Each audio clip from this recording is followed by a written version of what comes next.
Ya que, eh, ya que sabemos que muchas tienen preguntas sobre el estatus jurídico que debe de tomar su empresa, porque hay diferentes opciones en Francia, como ya bien lo saben. Entonces, pues por ejemplo, Alicia ya tiene un estatus, pero no sabe si es el que le conviene para seguir evolucionando en el sentido en el que quiere llevar su negocio. Tania también, a lo mejor te puedes hacer alguna pregunta sobre si está en el buen estatus jurídico. Entonces, bueno, es importante que sepan, porque obviamente cada estatus jurídico tiene una legislación y pues impacto en el fisco, ¿no? En todas las responsabilidades que ustedes van a tener frente al fisco. Entonces, pues bueno, les presento, algunas quizá la conocieron durante el foro, no sé, no, es que Karen llegó casi ya un poquito más tarde porque tenía compromisos, entonces creo que algunas se fueron antes y no tuvieron el placer de conocerla, pero bueno, Karen me ayuda mucho con todos los asuntos legales que tienen que ver con la ventanilla, con toda la asesoría. Ella, bueno, les voy a leer rápidamente la presentación que ya les envié, pero bueno, para las que no la tienen en mente. Karen Mendiola fundó la firma Mendiola Abogados luego de haber adquirido una sólida experiencia profesional como abogado en un despacho internacional y como consultor en banca privada. Karen interviene en las áreas fiscal, patrimonial y familiar del despacho y de manera general en problemáticas de derecho internacional privado. Karen cuenta con el certificado de aptitud a la profesión de abogado, CAPA, en Francia, y es egresada del Master in International Wealth Management y on Private Banking de la SCP Europe y de la licenciatura en Derecho en Escuela Preparatoria del Instituto Tecnológico y de Estudios Superiores de Monterrey. Entonces, bueno, Karen es una persona muy preparada, pasó de abogada en México, pasó del bajo en Francia, trabaja con empresas, trabaja también en derecho patrimonial, del BIBOR. La última presentación que nos dio fue sobre cuando uno se separa, se divorcia y todo eso, qué pasa con los dineros y todos los derechos que tenemos las mujeres. Entonces, bueno, es muy capacitada y tiene sí, todo el conocimiento para poder guiarlas en esta parte que es crucial, ¿no? De la creación de su empresa, el estatus bajo el que se van a declarar. Entonces, pues bueno, sin más, las dejo con Karen. Y me voy a ir, no voy a interrumpir la charla, nada más ya saben que pues no estaré al final con ustedes, pero si después necesitan cualquier información o lo que sea, de todas maneras ya saben que les compartimos la presentación, que les pasamos los contactos, o sea, de eso ya saben más o menos cómo funcionamos. Entonces, pues bueno, muchas gracias Karen por tu tiempo y por apoyarnos. Y aquí te dejo con nuestras emprendedoras. Gracias a ti, Beth, muchas gracias. Hola, chicas, mucho gusto. Tuve efectivamente el gusto de conocer a algunas de ustedes, creo que nada más dos, y Alicia ya te conocía desde antes, entonces no conozco todavía a todas en persona, pero Ivette me hizo el favor de enviarme su perfil, entonces pude ya descubrir un poco y de manera muy sintética, vamos a decirlo así, bueno, el contenido de sus proyectos, ¿no? Entonces me parecen muy interesantes y bueno, voy a presentar este tema que es el tema de la creación de empresa en su punto de vista marco jurídico y fiscal, es decir, no toda la creación de empresa, perdón, obviamente, porque es un tema muy extenso y de por sí el marco jurídico y fiscal dentro de la creación de empresa es ya un tema extenso. Entonces vamos a presentar las cosas de manera general y de manera que sea un vistazo, ¿no? A las posibilidades que hay y en términos de regímenes fiscales, cuáles son los regímenes que existen y de qué manera se aplican. Entonces, empiezo por disculparme porque no soy muy buena para la presentación, pero espero que todo pase muy bien. Normalmente todo va a pasar bien. Entonces, bueno, ya Ivette me hizo el favor de presentarme. Les comento nada más rápidamente. Entonces, yo me dedico al derecho fiscal internacional. Esta rama del derecho tiene que ver con todo lo que tiene que ver con tributación e impuestos, sobre todo en operaciones patrimoniales de personas físicas. Es decir, casos concretos, sucesiones, herencias que yo recibo de otros países, cuáles son los impuestos que voy a pagar, dónde los tengo que pagar, dónde los tengo que declarar.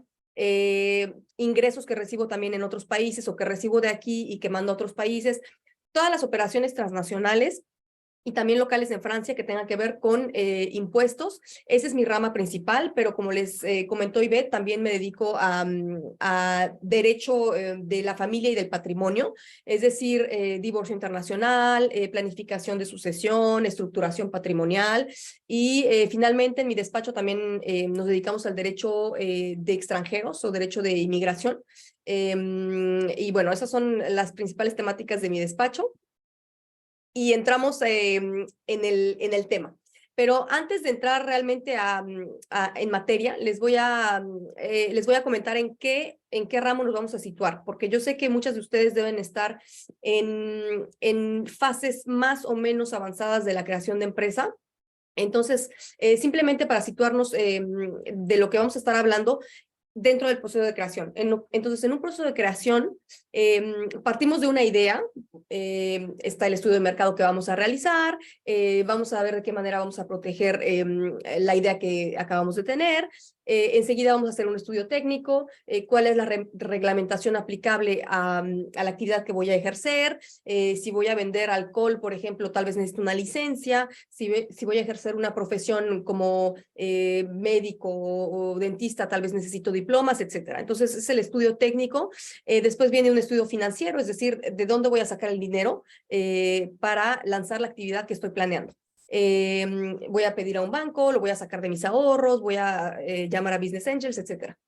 Del estudio financiero pasamos al estudio jurídico y el estudio jurídico incluye todo lo que tiene que ver con la elección de una estructura y la estructura es de una manera esquemática, es un cascarón que me va a ayudar a contener todos los aspectos de mi actividad, es decir, de qué manera voy a estar ejerciendo, de qué manera voy a estar tributando, cómo la administración fiscal y la administración gubernamental me va a tomar en cuenta con respecto a la actividad que yo ejerzo. Entonces, básicamente, de qué manera voy a ejercer. Y también entra en este tema el régimen fiscal, porque sabemos que desde el momento en que mi empresa empiece a generar ingresos, pues voy a estar sometida al pago de impuestos. Y finalmente, pues viene el lanzamiento de operaciones, la inmatriculación y todos los trámites administrativos que se deben llevar a cabo cuando yo lanzo mi actividad.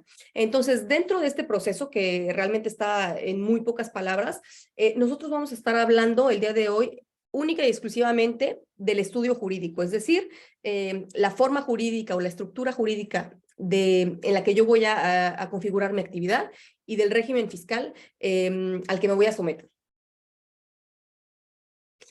Entonces, vamos a empezar primero con el tema de la forma jurídica y después vamos a pasar al tema del régimen fiscal. Y bueno, si empezamos con la forma jurídica, lo primero que voy a tomar en cuenta va a ser las características de mi proyecto y mi situación personal. Y de esa manera voy a poder orientarme de manera más segura hacia una estructura que convenga a mi proyecto. Entonces, ¿cuáles son las características y mi situación personal? ¿Cuáles son los parámetros? Para empezar, va a ser el tipo de actividad.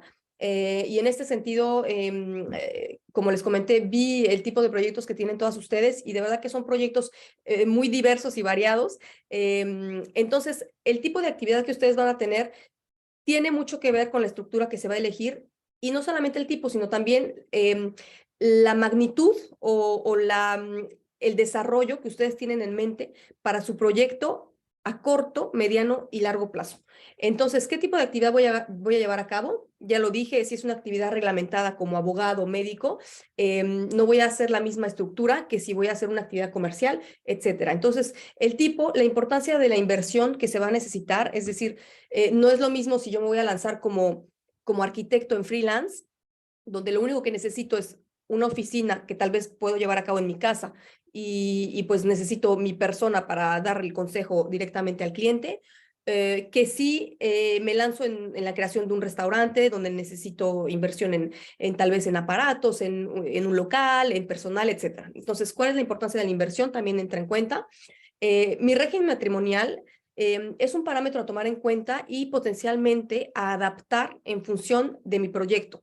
¿Por qué? Porque si yo voy a tener un proyecto con un riesgo considerable y que la estructura que yo elija tiene una forma en donde la responsabilidad es ilimitada, pues tal vez me va a convenir elegir otro tipo de estructura o adaptar mi régimen matrimonial al tipo de actividad que estoy llevando a cabo. De manera que si en algún momento mi empresa se encuentra en dificultad, pues mis acreedores puedan servirse sobre el patrimonio de la empresa, eventualmente sobre mi propio patrimonio, pero que no puedan tocar al patrimonio de mi cónyuge, ¿no? De mi esposo. Esa es la razón por la cual el régimen matrimonial puede entrar en consideración, si estoy casado, obviamente. El número de personas que van a participar en mi proyecto. Es un proyecto que, como les dije, si soy arquitecto freelance, pues nada más soy yo, entonces tal vez una estructura unipersonal me conviene, pero si somos varios y necesito inversión tal vez de otros socios, la estructura va a ser por naturaleza pluripersonal.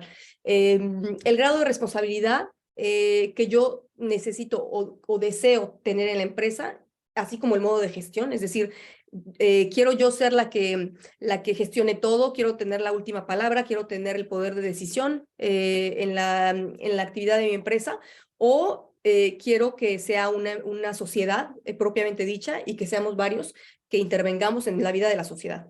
Y finalmente, pues hablamos también del régimen fiscal y social.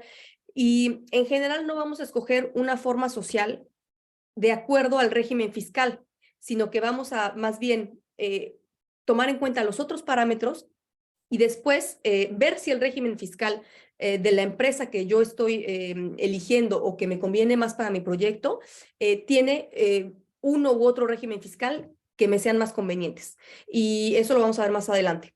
Y finalmente, bueno, pues tenemos la necesidad de credibilidad, sobre todo ante instituciones que van a financiar mi actividad.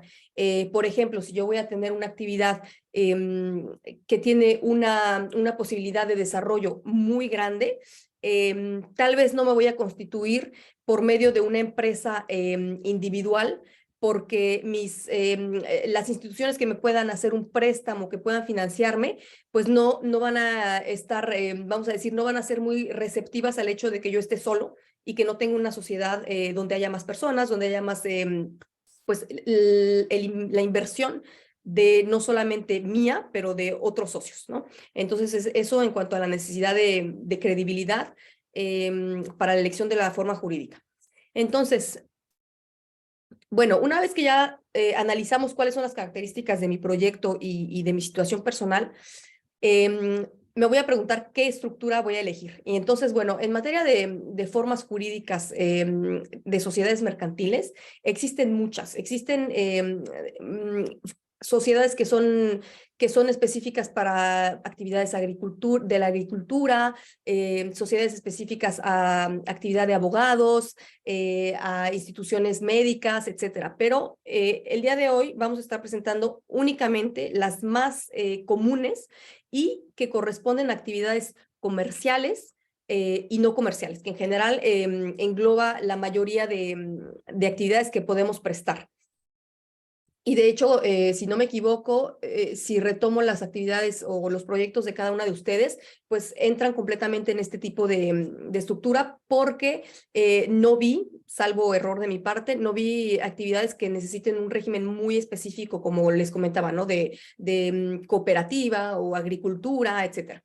Entonces, esas estructuras se van a dividir, para empezar, en dos grandes grupos: las estructuras unipersonales y las estructuras pluripersonales. Entonces, bueno, como su nombre lo dice, las estructuras unipersonales son aquellas donde existe una sola persona, es decir, el emprendedor que tiene la idea y que estructura su proyecto y se lanza solo. Entonces, cuando hay un proyecto de este tipo y que el emprendedor se quiere lanzar solo, lo puede hacer por medio de dos estructuras.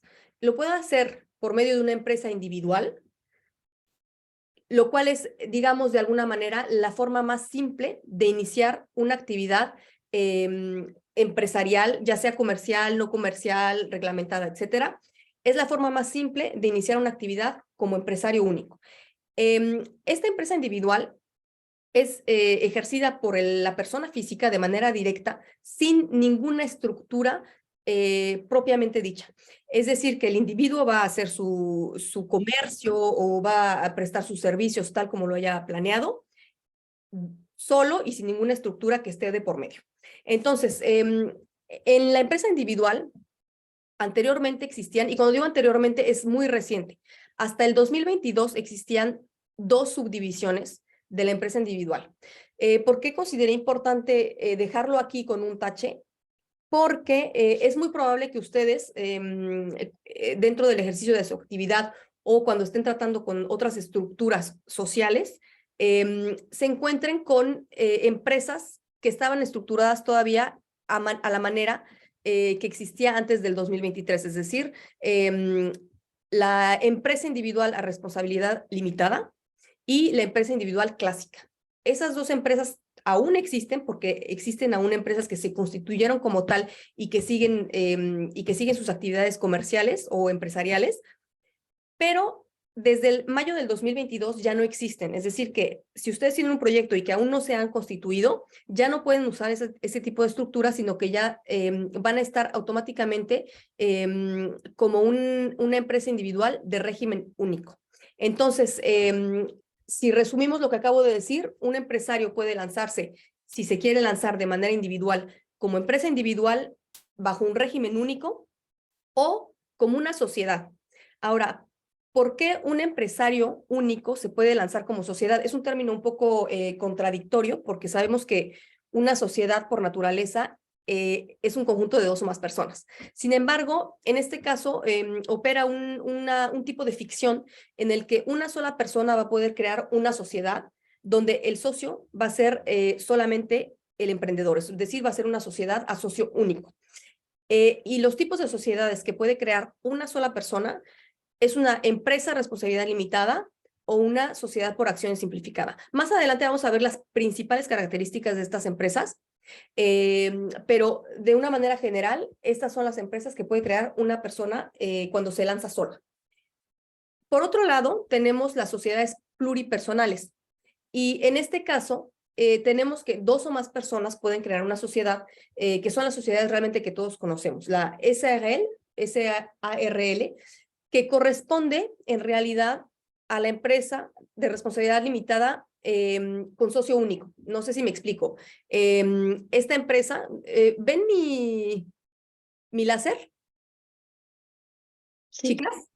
¿Sí? Ah, ok, sí, bueno, sí, porque yo sí, estoy aquí señalando, pero no sé si ¿sí lo no, ven? sí, Sí, sí, sí, sí, se ve. Sí, ok. Entonces, esta empresa de responsabilidad limitada corresponde a esta otra, solamente que en este caso hay un solo socio y en este caso hay varios socios, ¿no? Entonces es como la hermana mayor, la SAE, ¿ok?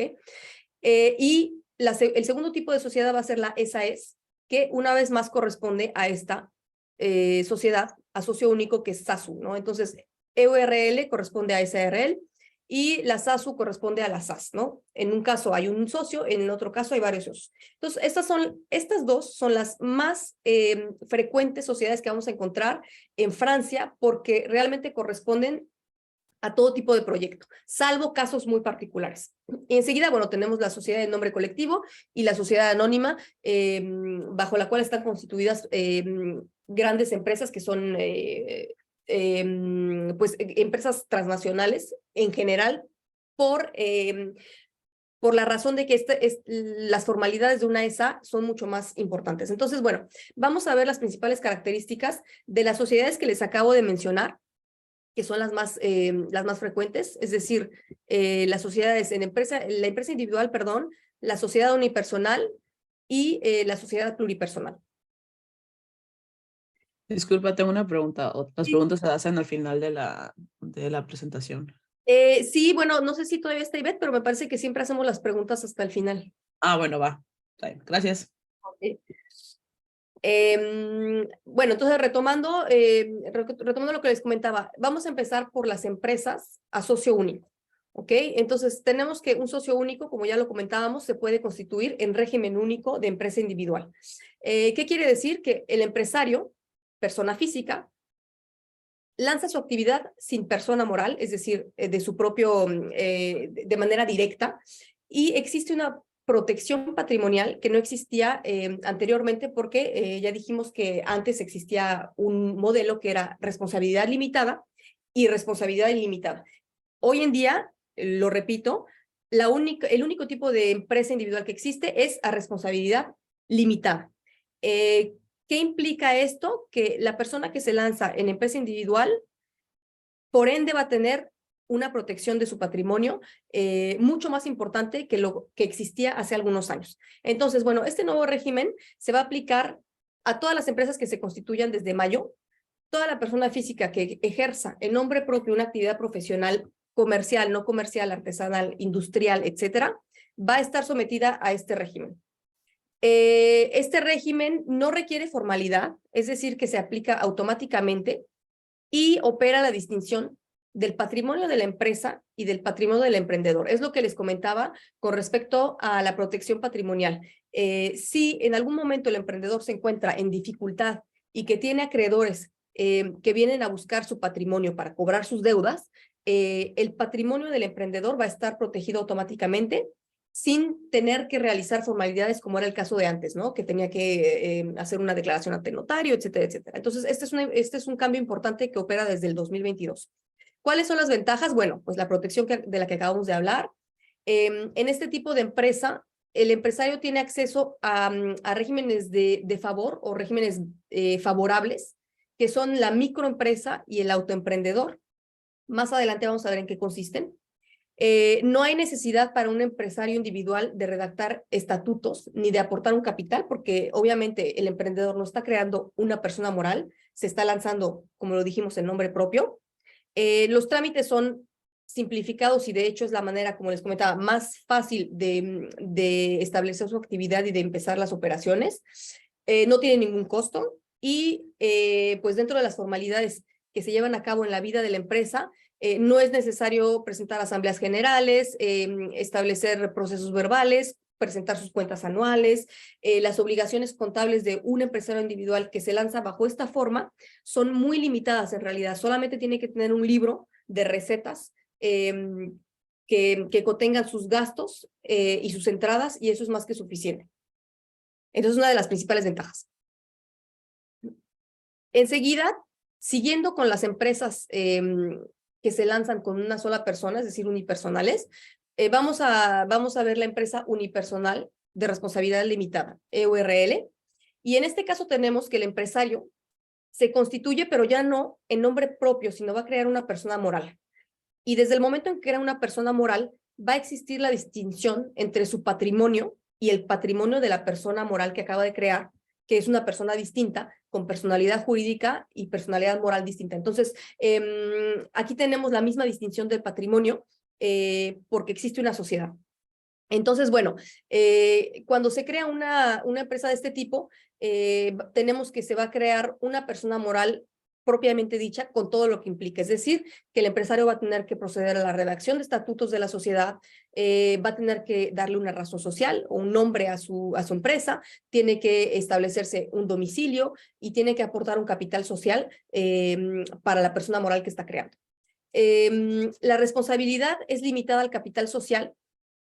Existe un socio único porque ya dijimos que es una sociedad unipersonal, pero en este caso las obligaciones contables en este tipo de empresa van a ser más rigurosas, es decir, que no va a bastar con un libro contable en donde se tengan el dato de las entradas y las salidas, sino que en general el empresario va a tener que disponer de un contador para que lleve la contabilidad de manera adecuada. Las ventajas, bueno, este tipo de empresa todavía puede optar por regímenes favorables, que son el micro y el autoemprendedor. El emprendedor va a tomar todas las decisiones en su empresa, es obvio, porque está solo en su empresa, entonces no tiene tampoco que establecer, como les dije hace un momento, procesos verbales, asambleas generales, y una de las más grandes ventajas de establecerse en este tipo de sociedad es que el empresario va a tener la posibilidad de agregar nuevos socios si tiene una perspectiva de crecimiento a corto o mediano plazo, sin tener que liquidar su sociedad y volver a comenzar con otra sociedad que sea de 2 o más socios. Entonces, una de las ventajas más importantes es esta, la posibilidad de pasar de una sociedad unipersonal a una sociedad pluripersonal sin tener que hacer formalidades muy importantes. Y bueno, ¿cuáles son los inconvenientes? La responsabilidad limitada de las que les acabo de hablar, en realidad es teórica. ¿Por qué es teórica? Porque muchas veces el empresario crea su empresa con un capital muy bajo. Es decir, yo creo mi empresa con 1,000 euros de capital, y en principio mi responsabilidad va a estar limitada a esos 1,000 euros del capital de mi sociedad, ¿no? Porque es el principio legal. Sin embargo, en los hechos, cuando una persona, un empresario necesita financiamiento, pues se lo va a pedir al banco o cualquier tipo de institución de financiamiento, y estas instituciones no se van a contentar o no se van a satisfacer de tomar garantía con el capital de la sociedad, sobre todo si es una sociedad que tiene un capital muy bajo. La institución financiera en general va a pedir otras garantías, y en ese caso, en la realidad de las cosas, el empresario termina siempre dando garantías que son personales. Por ejemplo, la hipoteca de su casa, garantías sobre una cuenta bancaria que tenga de ahorro, todo tipo de garantía. Y en ese caso, pues digamos, la responsabilidad limitada es un tanto ficticia porque no se limita el capital de la sociedad. Bueno, no sé si me expliqué, pero si tienen dudas sobre esto me pueden preguntar. Finalmente, bueno, los inconvenientes. Bueno, la responsabilidad limitada, ya dijimos, requiere garantías, entonces es a tomarse con precaución. Y el costo de las formalidades de creación y de contabilidad pues van a ser más importantes, porque ya dijimos que la creación requiere la redacción de estatutos, disponer de un domicilio, aportar un capital, y la contabilidad que si se dispone de un contador pues también tiene un costo.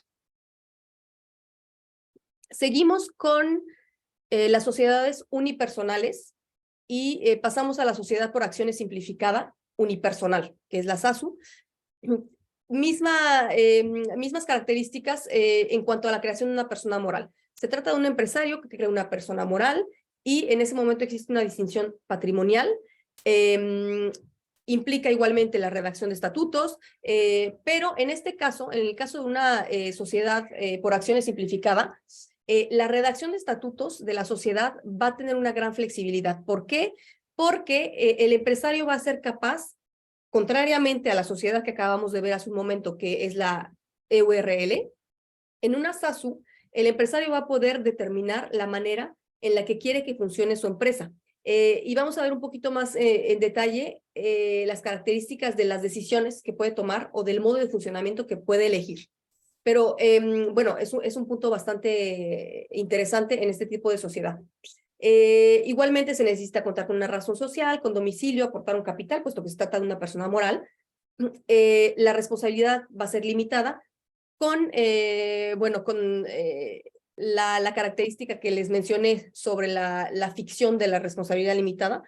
El socio es socio único, estamos hablando todavía de sociedades unipersonales. Y tenemos que las obligaciones contables también son completas y que se necesita en general un contador.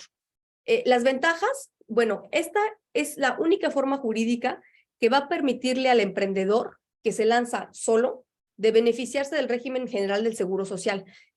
¿Cuál es el régimen general? Es el régimen que va a cubrir todos los eventos de la vida, como son maternidad, desempleo, enfermedad, y bueno, todo lo que cubre el Seguro Social de régimen general, que en general, si ustedes ya fueron asalariadas, lo conocen, y digamos que es el régimen más interesante, pero también tiene un costo, ¿no?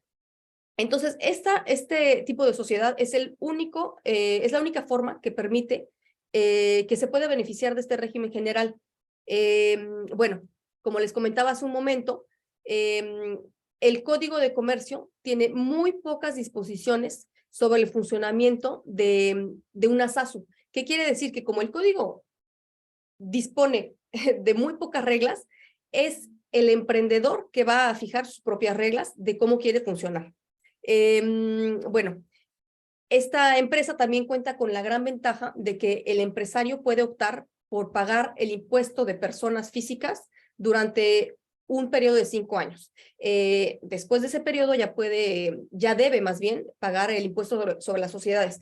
Pero en todo lo que tiene que ver con impuestos, es un tema bastante complejo, pero vamos a ver cómo funciona más adelante. Simplemente, en este punto es importante saber que este tipo de sociedad conviene a una persona que necesite una cobertura importante, una cobertura social importante, por maternidad, por enfermedad, porque quiere estar cubierta en caso de desempleo, por jubilación, etcétera. Y que puede optar por un régimen de personas físicas. ¿Cuáles son los inconvenientes? Bueno, se necesitan bastantes formalidades de creación. Es costoso porque en este caso se necesita recurrir a un profesional para que redacte los estatutos. Las cargas sociales son más elevadas, ya lo dijimos, si el emprendedor va a beneficiar de un régimen social que lo cubre de manera más importante, pues las cargas sociales van a ser más elevadas. Las decisiones que tome el socio de una SASU también requieren la organización de asamblea general, y de hecho la asamblea se lleva a cabo con él solo, porque pues es el socio único. Y la disolución de la sociedad, bueno, pues va a requerir formalismos importantes en caso de que el emprendedor desee liquidar su empresa y radiarla del registro de comercio. Las formalidades van a ser más complejas. Vamos a pasar ahora a los tipos de sociedades pluripersonales, es decir, las sociedades que se lanzan con 2 o más personas. Tenemos las mismas características, es decir, la creación de una persona moral, con una razón social, con un domicilio, con un capital social. En una SARL, las reglas de funcionamiento están dictadas en su mayoría por el Código de Comercio, es decir, que el Código de Comercio les va a decir qué es lo que pueden prever y qué es lo que no pueden prever en sus estatutos. Es también el Código de Comercio que les va a decir de qué manera se va a organizar la votación para tomar las decisiones en la empresa y cuáles son los derechos de voto de cada quien.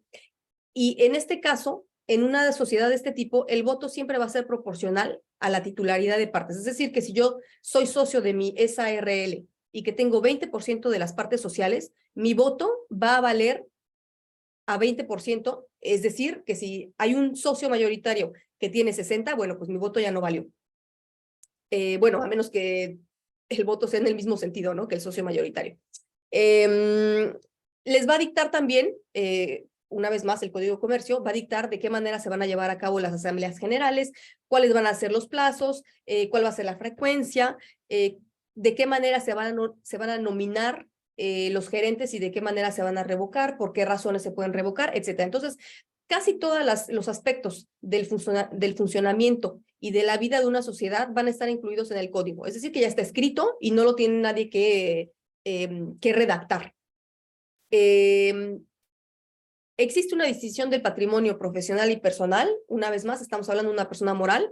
La responsabilidad es limitada, con el mismo comentario de hace un momento, la responsabilidad es limitada. Sin embargo, si tenemos organismos de financiamiento, pues tal vez el capital va a servir a garantizar una parte de un préstamo, pero no la totalidad.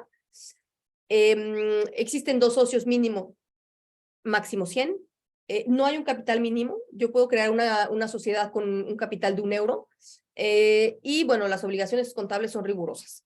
Las ventajas, como lo dije hace un momento, el hecho de que todas las reglas estén en su mayoría dictadas por el Código de Comercio puede ser una ventaja si yo soy un socio o si yo soy un emprendedor que me quiero lanzar y que no conozco cómo funcionan las sociedades. ¿Por qué es una ventaja? Porque lanzándome en esta sociedad estoy segura que todas las reglas que van a regir mi empresa pues están dictadas por el Código de Comercio y que por ende son reglas relativamente justas, es decir, que no son reglas que inventó o que dictó un socio, que tal vez es el socio mayoritario y que creó las reglas para beneficiarse él. Entonces, puede convenir a personas que no conozcan mucho la estructura jurídica o el funcionamiento de una empresa, sobre todo si existen otros socios y que los otros socios son mayoritarios. Los inconvenientes, bueno, la responsabilidad limitada, ya lo dijimos, es teórica. Igualmente, se necesita una contabilidad completa, se necesita la intervención de un contador. Y en este caso, y desde el momento en que estamos hablando de sociedades con más de 2 personas, o con 2 o más personas, ya no es posible beneficiarse de un régimen fiscal favorable, como es el régimen micro y el régimen autoemprendedor. Y bueno, pues finalmente, si queremos hacer entrar nuevos socios, se necesita un procedimiento específico, que es el procedimiento de entrada de nuevos socios o procedure d'agrément, para que los socios puedan entrar. Y vamos a ver más adelante que en otro tipo de estructura, la entrada de nuevos socios puede ser muy simple. Enseguida vamos a hablar de la sociedad por acciones simplificada, que como dijimos es como la hermana mayor de la SASU, pero en este caso hay 2 o más socios o empresarios. Entonces, bueno, mismas implicaciones de una creación de sociedad, razón social, domicilio, capital, pero en este caso, y como lo comentábamos para la SASU, existe una gran flexibilidad para dictar las reglas de funcionamiento de su empresa. Es decir, que el empresario que se constituya en una SAS o una SASU va a tener la libertad de redactar sus estatutos de sociedad y de modular, por ejemplo, cuál va a ser el derecho de voto de los socios. Es decir, que si yo soy la creadora y fundadora de mi empresa y que yo sé que mi empresa va a crecer de manera exponencial y que potencialmente en algún momento me voy a encontrar con 2, 3, 10 socios, tal vez voy a querer constituirme con este tipo de sociedad y dictar las reglas de manera en que incluso cuando haya más socios en mi empresa, yo sea la que siempre tenga la última palabra. Es decir, yo soy la que tenga más derechos de voto para que yo pueda seguir con la dirección de mi sociedad, que yo pueda seguir dirigiendo hacia dónde va mi sociedad. Entonces, en este caso, en este tipo de sociedad, el empresario tiene la posibilidad de dictar de qué manera van a funcionar los votos. Por ejemplo, yo puedo decir que mis votos van a ser dobles, o puedo decir que van a existir votos de fundador y votos de accionarios o de empresarios que lleguen después. Entonces, bueno, esa es una gran ventaja si yo quiero guardar el control de mi sociedad. También puedo dictar las reglas en cuanto a la nominación y a la revocación de los gerentes. Quiere decir que si yo quiero estar segura que las cosas funcionen como yo lo deseo, pues tal vez voy a dictar reglas que favorezcan la entrada y la salida de gerentes si no están haciendo su papel, etcétera. Entonces, la nominación y la revocación de gerentes también es una decisión que se puede tomar y que se puede redactar en los estatutos desde un principio. Tenemos la misma distinción de patrimonio, la responsabilidad limitada, el número de socios en este caso, y contrariamente a la SARL, es ilimitado, o sea, pueden haber más de 100. No existe un capital mínimo, igual que en la sociedad que acabamos de ver, puedo hacer una SAS o una SASU de €1, y también existen obligaciones contables rigurosas. Dentro de las ventajas, que sabemos que puede ser una desventaja en función del caso, pero las ventajas son que hay pocas reglas y que entonces las reglas las dicto yo, si eso es lo que me conviene para mi proyecto. Lo único que la legislación me va a imponer es la nominación de un presidente, es lógico, y bueno, me va a imponer también que existan 2 socios como mínimo, si estoy hablando de una SAS, una SAS. Esta empresa tiene como característica que permite una expansión rápida, porque, como les comentaba, las condiciones para hacer entrar a nuevos socios son libres. Yo también tengo la mano o tengo el poder de redactar unos estatutos que permitan la entrada de nuevos socios sin tener que hacer formalidades de procedimientos de aceptación como el que vimos hace un momento. Y eso es favorable si yo pienso que mi empresa va a tener un crecimiento exponencial, porque va a limitar las formalidades. Esta empresa también tiene la posibilidad de optar por un impuesto de personas físicas los primeros 5 años. Y bueno, los inconvenientes, si estamos diciendo que todas las reglas las vamos a dictar nosotros mismos, pues quiere decir también que la redacción va a ser compleja, porque si yo no conozco exactamente el funcionamiento de una sociedad, pues no voy a poder redactar los estatutos. La redacción tampoco sale o sea, tiene que salir de un experto, que en general es un abogado en derecho mercantil, que va a poder redactar unos estatutos que sean convenientes, no solamente al tipo de empresa, pero también a los deseos y de crecimiento y de funcionamiento de cada empresario, de cada emprendedor. Bueno, la redacción es compleja, el rol de los órganos de dirección, la delimitación de los poderes, la determinación de cómo se van a tomar las decisiones, es algo que se tiene que definir y que no va a estar predefinido como en los otros tipos de sociedades que acabamos de ver.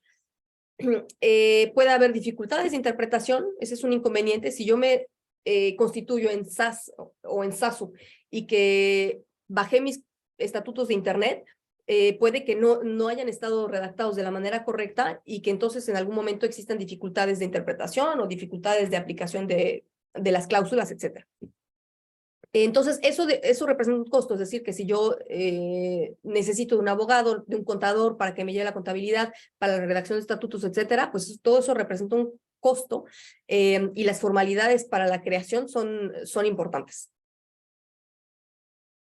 Entonces, bueno, para resumir lo que acabamos de decir y de manera más global, podemos decir que la empresa individual, ¿qué tiene como características principales? Bueno, voy a poder beneficiarme de un régimen fiscal ventajoso.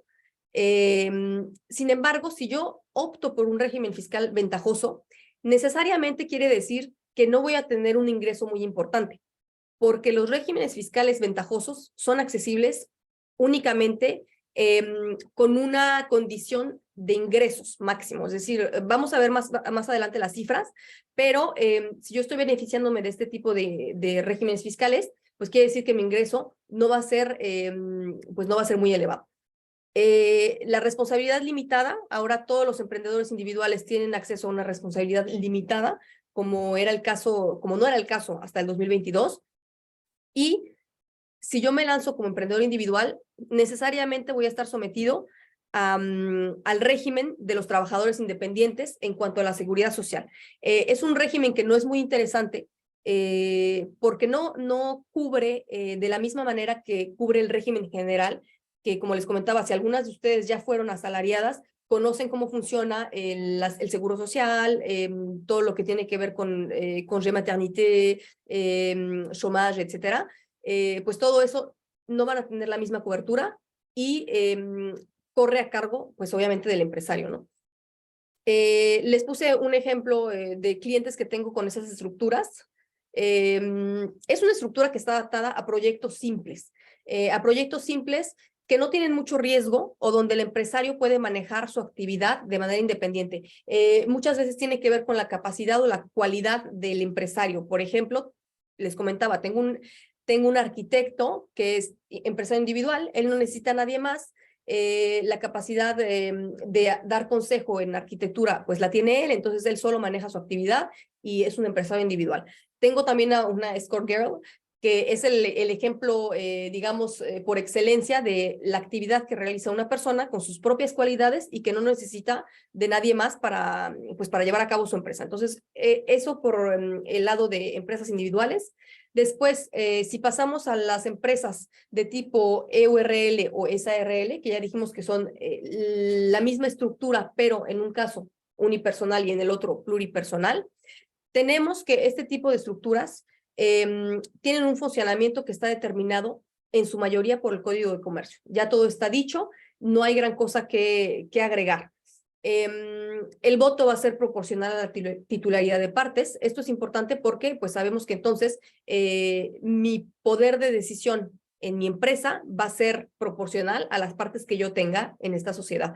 Y bueno, en una sociedad de este tipo, el estatus social también es de trabajador independiente, como lo es en la empresa individual.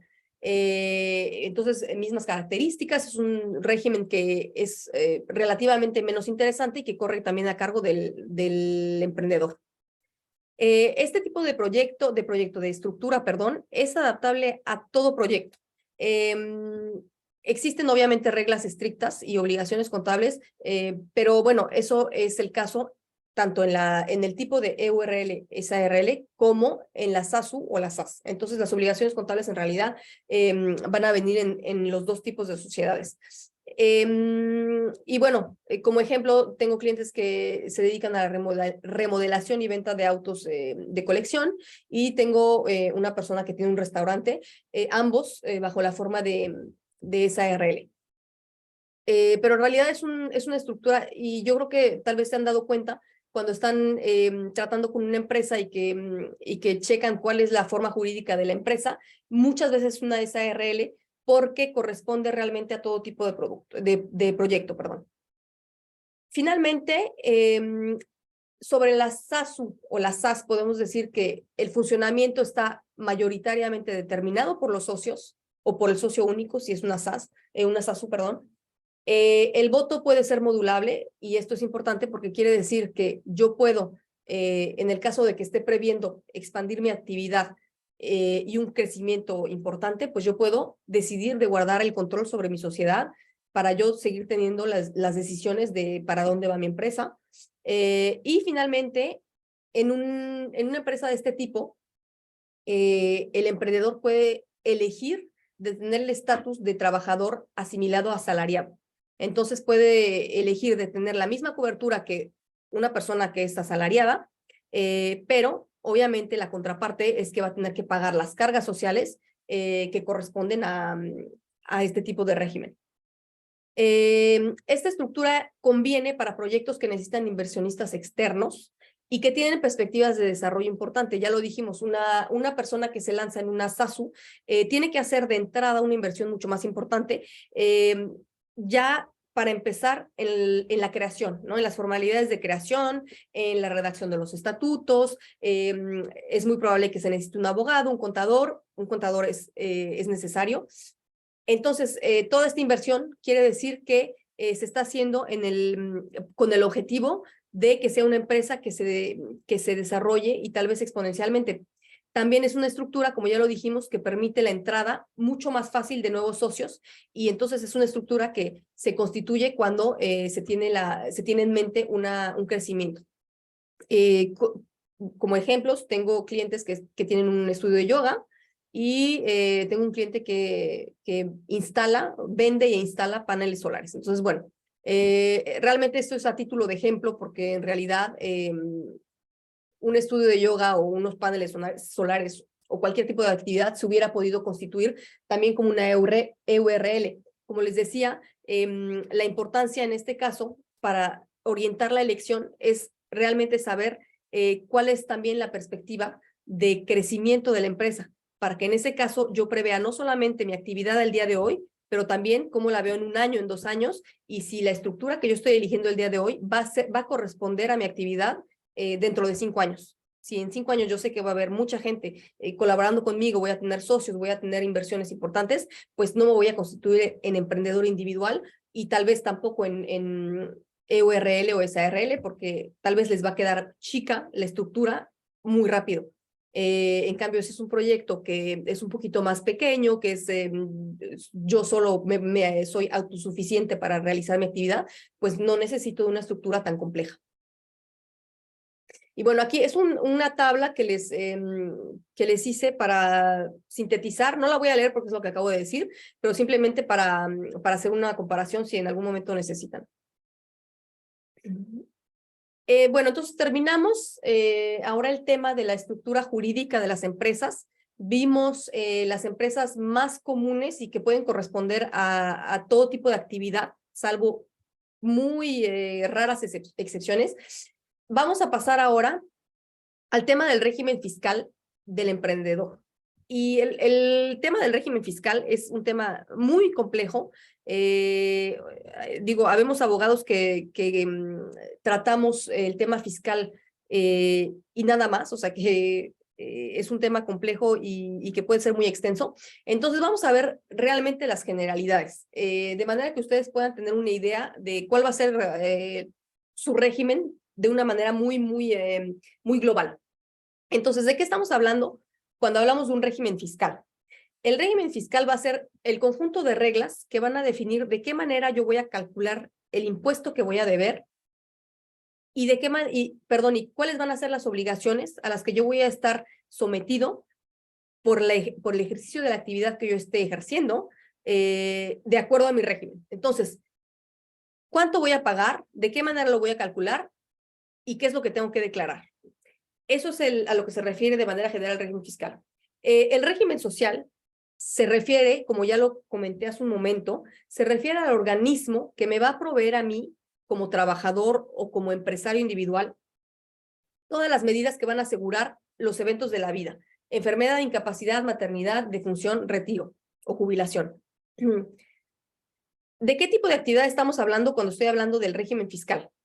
Vamos a hablar de actividades industriales, comerciales, artesanales o no comerciales. O sea, básicamente todas las actividades que se pueden ejercer cuando estamos haciendo un comercio. Como les decía, hay estatus que son realmente muy específicos, pero que no conciernen las actividades que, salvo error de mi parte, no conciernen las actividades que ustedes están planeando.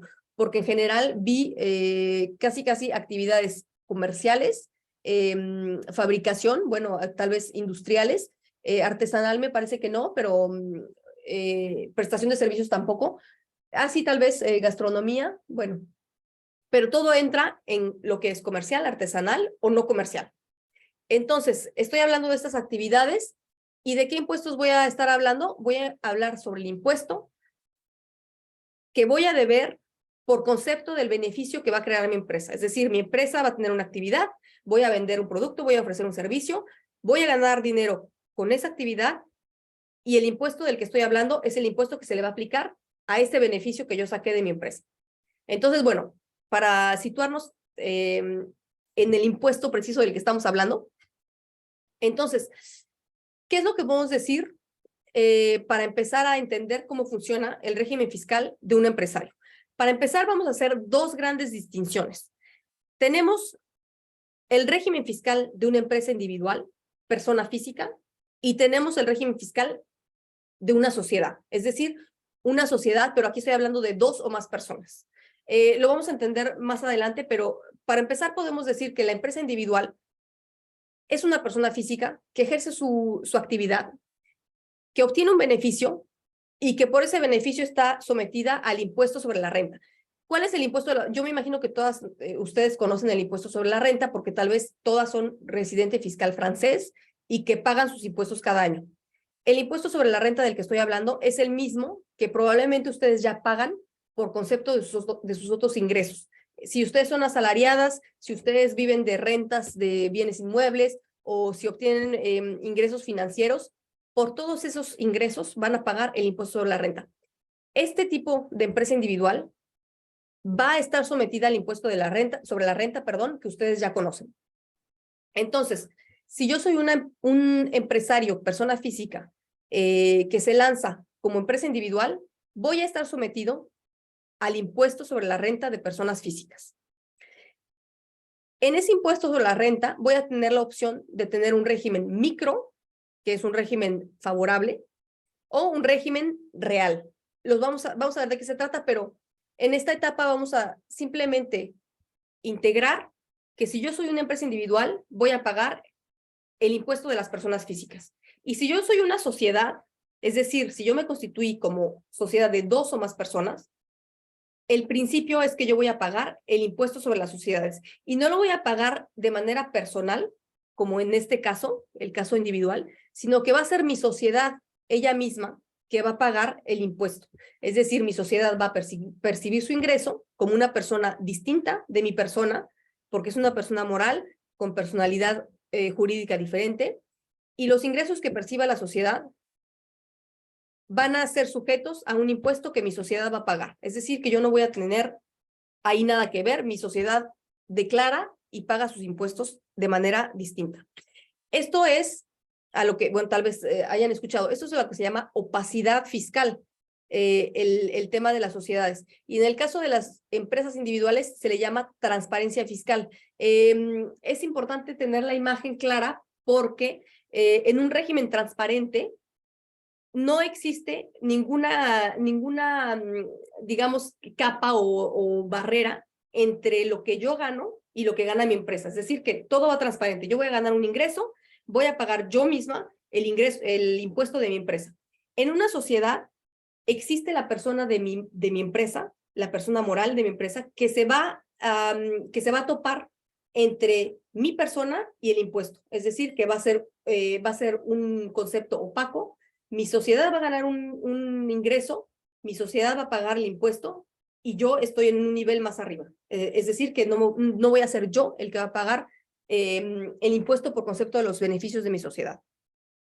Si hay alguna pregunta, no duden en mandar un mensaje o preguntarme más adelante, porque es un tema, pues no es realmente muy fácil de comprender, pero una vez que ya tenemos el concepto, es un poco más simple. Entonces, bueno, este cuadro, ¿qué es lo que les dice? Empresa individual, persona física, impuestos sobre la renta. Sociedad, persona moral, impuestos sobre las sociedades, básicamente. Disculpa una pregunta. Las preguntas igual al final, ¿verdad? Bueno, pero dime, porque si no, luego se te olvida. Sí. A ver, yo tengo una pregunta con respecto a, bueno, creo que mi pregunta que vengo arrastrando va cayendo es, por ejemplo, mi proyecto es formaciones virtuales de mercado bursátil. Tengo entendido, donde está, yo sé, que en el caso, por ejemplo, lo que yo hago que se llama trading, a mí, hasta donde yo sé, se me descuenta un 30% de lo que se genere. Por ejemplo, si del 100% que se genere, se me descuenta un 30%. Eso es a grandes rasgos. Desconozco el tema. Eso es de una acción que yo hago. El proyecto por el cual yo estoy haciendo, que viene siendo esto, que es empresa, que tengo entendido, o más o menos lo que vengo entendiendo, como voy a enseñar, se considera como un servicio. Y si es considerado como un servicio, cae en lo que viene siendo empresa individual, porque como tal yo no tengo, o sea, yo lo voy a hacer de manera, no sé, virtual o presencial, pero realmente yo no tengo como un gasto de local o un gasto de, entre otras cosas, ¿no? Es así como que presencial. Aquí yo Zoom, o no sé, al menos si lo que viene siendo el Zoom se considera un cargo. Y ahorita me estoy confundiendo entre si es una empresa individual o si en un futuro que lo quiero escalar, ya eso se salta a lo que viene una SaaS o una SaaS. Y después también en cuestiones, por ejemplo, de régimen fiscal, si es una escuela o voy a enseñar, en ese sentido, ¿cómo entraría? ¿Se crea la empresa y yo luego soy como que la trabajadora?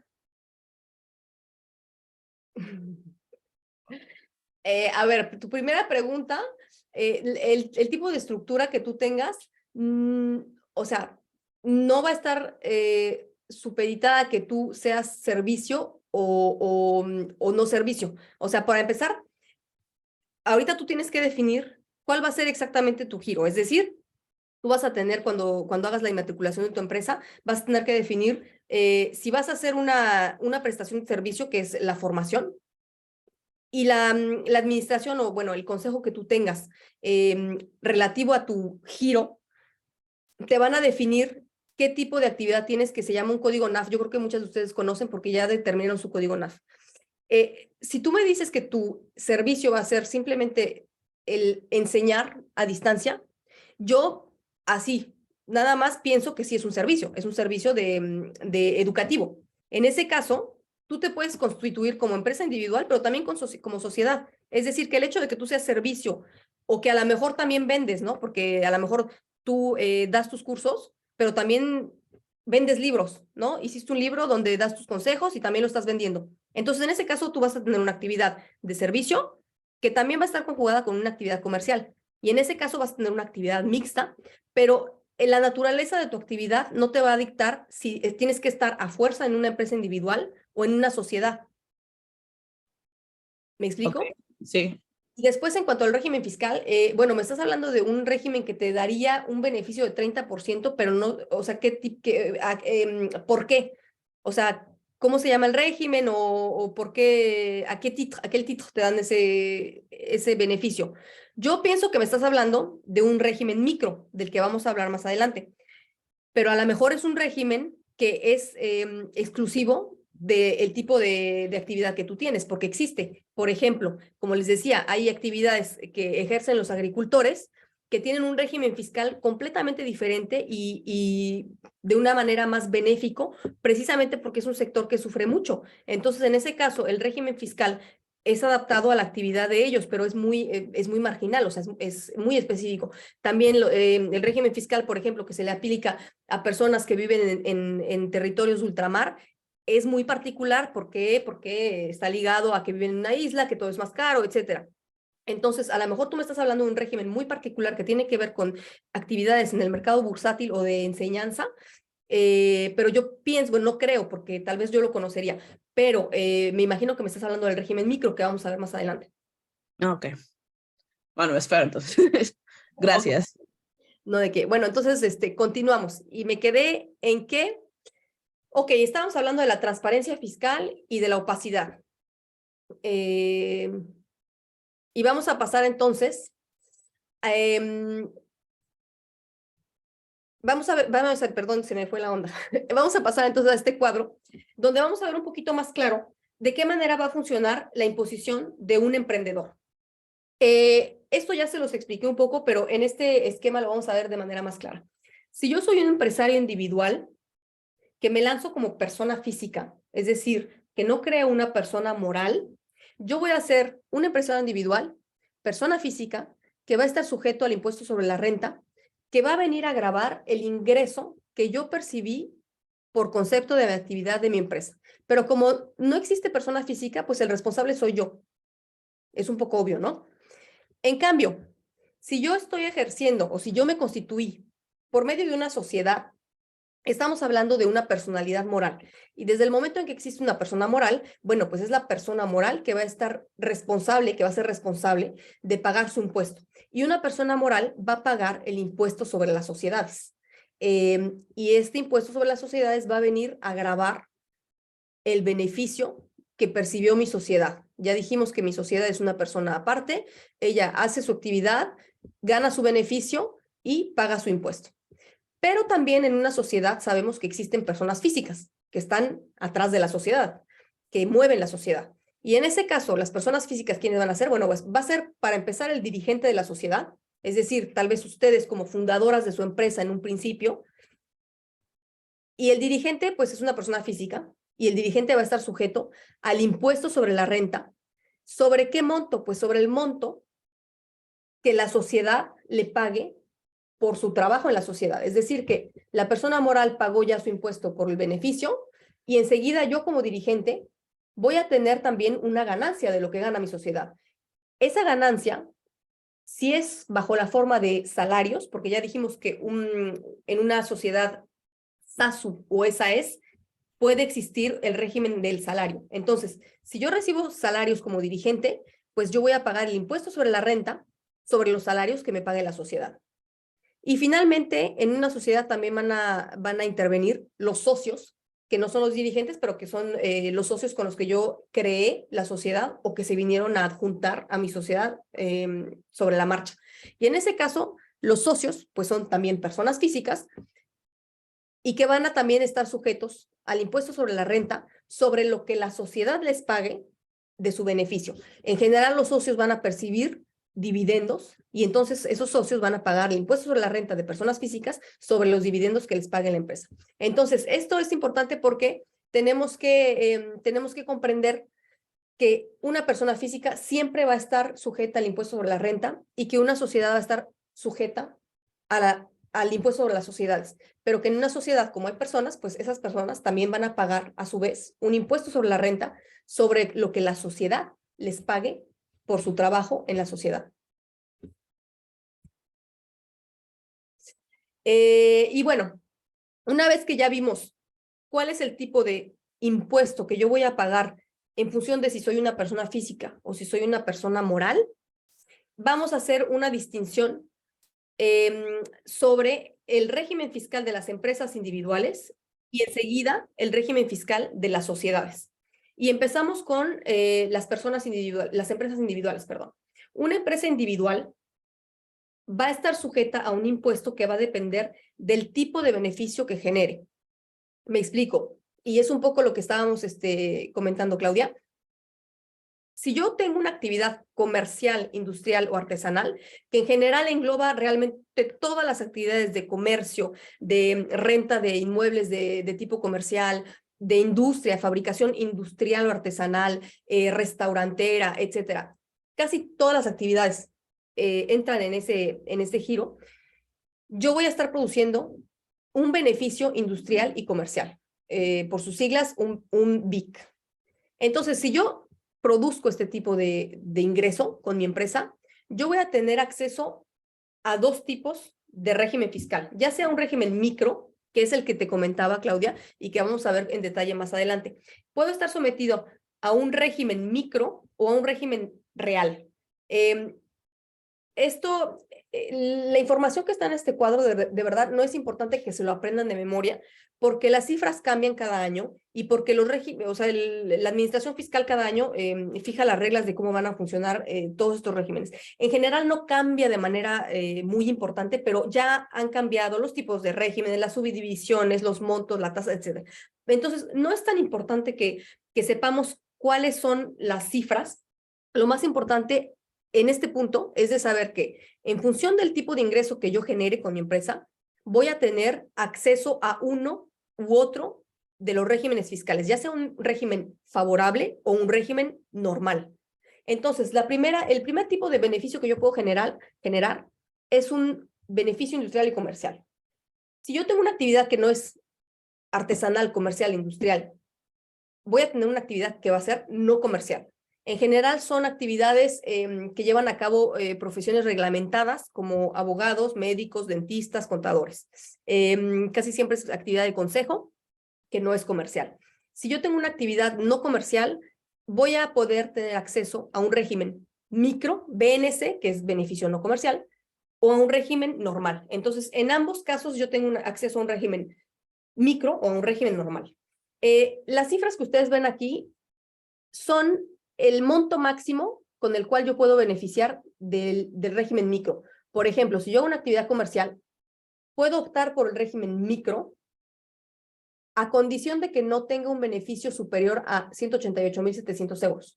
Si yo tengo un beneficio de más de 188.700 euros, ya no me puedo beneficiar de este régimen micro y ya caigo automáticamente en un régimen real. Bueno, simplemente como comentario, cuando yo beneficio de un régimen micro, es decir, cuando tengo menos de estos montos que están viendo, que en caso de BNC son 77.700, mucho menos, puedo también elegir una opción que se llama autoemprendedor. El autoemprendedor no es una forma jurídica, no es un régimen fiscal per se. El autoemprendedor es una opción que yo puedo elegir además del régimen micro, que va a ser un modo de pago de impuestos todavía más interesante, pero que está subordinada a que yo haya declarado en el año N-2, es decir, si yo estoy hablando del año 2023, voy a ver mi declaración de impuestos del año 2021, porque estamos en el 2023, es decir, N-2, voy a ver mi declaración y voy a checar si declaré un ingreso fiscal de referencia de menos de 26.070 euros. Si yo declaré menos de 26.070 euros, es decir, si en el 2021 yo gané menos de 26.070, voy a poder agarrar esta opción o elegir esta opción de autoemprendedor. Como se pueden dar cuenta, es muy difícil poder beneficiar de esta opción porque no hay mucha gente que gana menos de 26.070 euros. Pero es una opción que, por ejemplo, si somos estudiantes y que en el año N-2 pues no teníamos ingresos, pues igual puede funcionar. Ok, entonces pasamos a la siguiente diapositiva. Simplemente mencionar que ya dijimos, en función del tipo de ingreso que yo genere, voy a tener opción a un régimen normal o un régimen micro. Y entonces, una vez que yo ya determiné qué categoría de ingreso voy a generar con mi actividad, ya dijimos B y C, BNC, y qué régimen existe en función de mi categoría, pues lo que voy a necesitar es saber cómo funciona el régimen. vamos a empezar con el régimen micro y bueno, les pongo esta diapositiva nuevamente para que nos situemos, perdón, de qué estamos hablando. Vamos a hablar de un régimen micro y de un régimen normal para todo tipo de actividad, comercial y no comercial, micro y normal. Entonces, si ya determiné que yo hago tal o tal tipo de beneficio y ya sé qué régimen me corresponde por mi nivel de ingresos, vamos a querer determinar cómo funciona. Y tenemos que el régimen micro funciona de la siguiente manera. Yo voy a tomar la cifra de negocios o las recetas que yo generé en el año que esté considerando, es decir, todo el ejercicio, por ejemplo, 2022, y a esa cifra de negocios que yo generé, le voy a deducir un porcentaje que va a ser determinado por el tipo de actividad que yo llevo a cabo. Entonces, si yo hago la compra-venta o alojamiento para arrendar locales amueblados de turismo y casas de huéspedes también, yo voy a tener una deducción fija de 71%. Entonces, bueno, pues nos damos cuenta que es un régimen súper ventajoso para las personas que llevan a cabo este tipo de actividad, porque si ellos se ganaron 100 de recetas, pues le van a restar 71 de sus recetas y solamente van a solamente van a pagar impuestos sobre el pequeño resto que quede, que no va a ser mucho, van a ser que 29. Entonces voy a pagar impuestos sobre el 29% de mis ingresos. Enseguida, si yo hago una actividad B y C, ya vimos cuáles son, B y C, industrial, comercial, artesanal, etcétera, que es el caso de muchas de ustedes, yo voy a poder, si yo puedo entrar en el régimen micro, yo voy a poder tomar mi cifra de negocios y restarle 50%, y en ese caso yo voy a pagar impuestos sobre únicamente 50% de mis ingresos, de la cifra de negocios que haya generado en el ejercicio. Y finalmente, si yo llevo a cabo una actividad B en C, es decir, un beneficio no comercial, voy a tomar mi cifra de negocios y le voy a restar 34%. Y entonces, al monto que me reste, le voy a aplicar la escala progresiva del impuesto sobre la renta que todas conocemos. Si todas ya han pagado su impuesto en Francia, todas sabemos que el impuesto se paga de manera progresiva en función del nivel del ingreso. Entonces, ya dijimos, si yo gané en el ejercicio tal, yo hago una actividad de B y C y que gané, no sé, 78,000 euros, pues voy a tomar esa escala progresiva y le voy a aplicar el 11% a la primera tranche, a la primera línea, y el 30% a la segunda. Esa es la manera en la que funciona el régimen micro. Enseguida, si yo no entro en el régimen micro porque gané más del límite impuesto por el Código General de Impuestos, en ese caso voy a entrar directamente a un régimen normal. Y en ese caso significa que voy a tomar mi cifra de negocios y lo que le voy a restar no va a ser una deducción fija, no va a ser un porcentaje que ya está fijo. Le voy a restar muy exactamente todos los gastos que yo haya efectuado de manera real. Es decir, si yo gasté para el ejercicio de mi profesión o de mi negocio, no sé, 100 en maquinaria y gasté, no sé, en gasolina para desplazarme 200, etcétera, voy a tomar mi cifra de negocios y le voy a restar todos esos gastos que sean deductibles y que sean reales y comprobados con factura. Entonces tomo mi cifra de negocios, le resto los gastos deductibles y me va a dar el monto que voy a poder aplicar para la escala progresiva del impuesto sobre la renta. Entonces, esos son los régimen micro y régimen normal a los que voy a estar sujeto si yo soy un emprendedor individual y que pago el impuesto sobre la renta. Ahora, un comentario muy rápido para hablarles de cómo funciona la opción del autoemprendedor. Ya dijimos que yo tengo la opción de elegir el autoemprendedor para empezar si cumplo las reglas para beneficiarme del régimen micro. Es decir, que si yo estoy en el caso del régimen micro, puedo elegir el autoemprendedor, pero existe una condición de recursos. Ya lo dijimos anteriormente, la condición es que yo haya declarado como ingreso fiscal de referencia en N-2, es decir, 2 años atrás, un ingreso menor de 26,070 euros. por una persona. Si yo vivo en pareja y que declaro con mi pareja, el monto es más elevado. Pero si estamos hablando de una persona sola, no tengo que declarar más de 26,070 euros como ingreso fiscal de referencia para poder beneficiar del autoemprendedor. ¿Y qué va a implicar el autoemprendedor en caso de que alguna de ustedes pueda beneficiarse de ese régimen, de esa opción? Pues implica que voy a hacer un pago único que va a estar cargado directamente en mi cifra de negocios. Es decir, que si yo gané 100 y que me dedico a la venta de mercancías, objetos, materiales, suministros, a esos 100 les voy a aplicar 1% y voy a pagar solamente 1% de mi beneficio anual.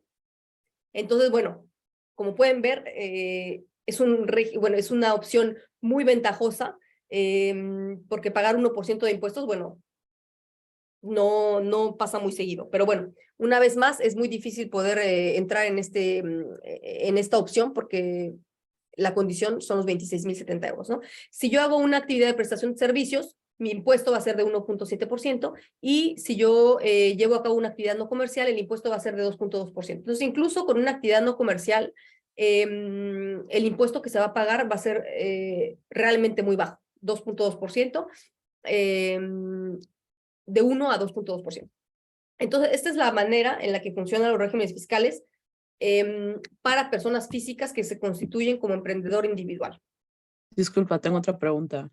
Hablando, nada más es pura curiosidad, hablando de esta opción, en este caso, ok, supongamos 2023, del 2020, 21, tú dices que habrá ganado menos, ¿no?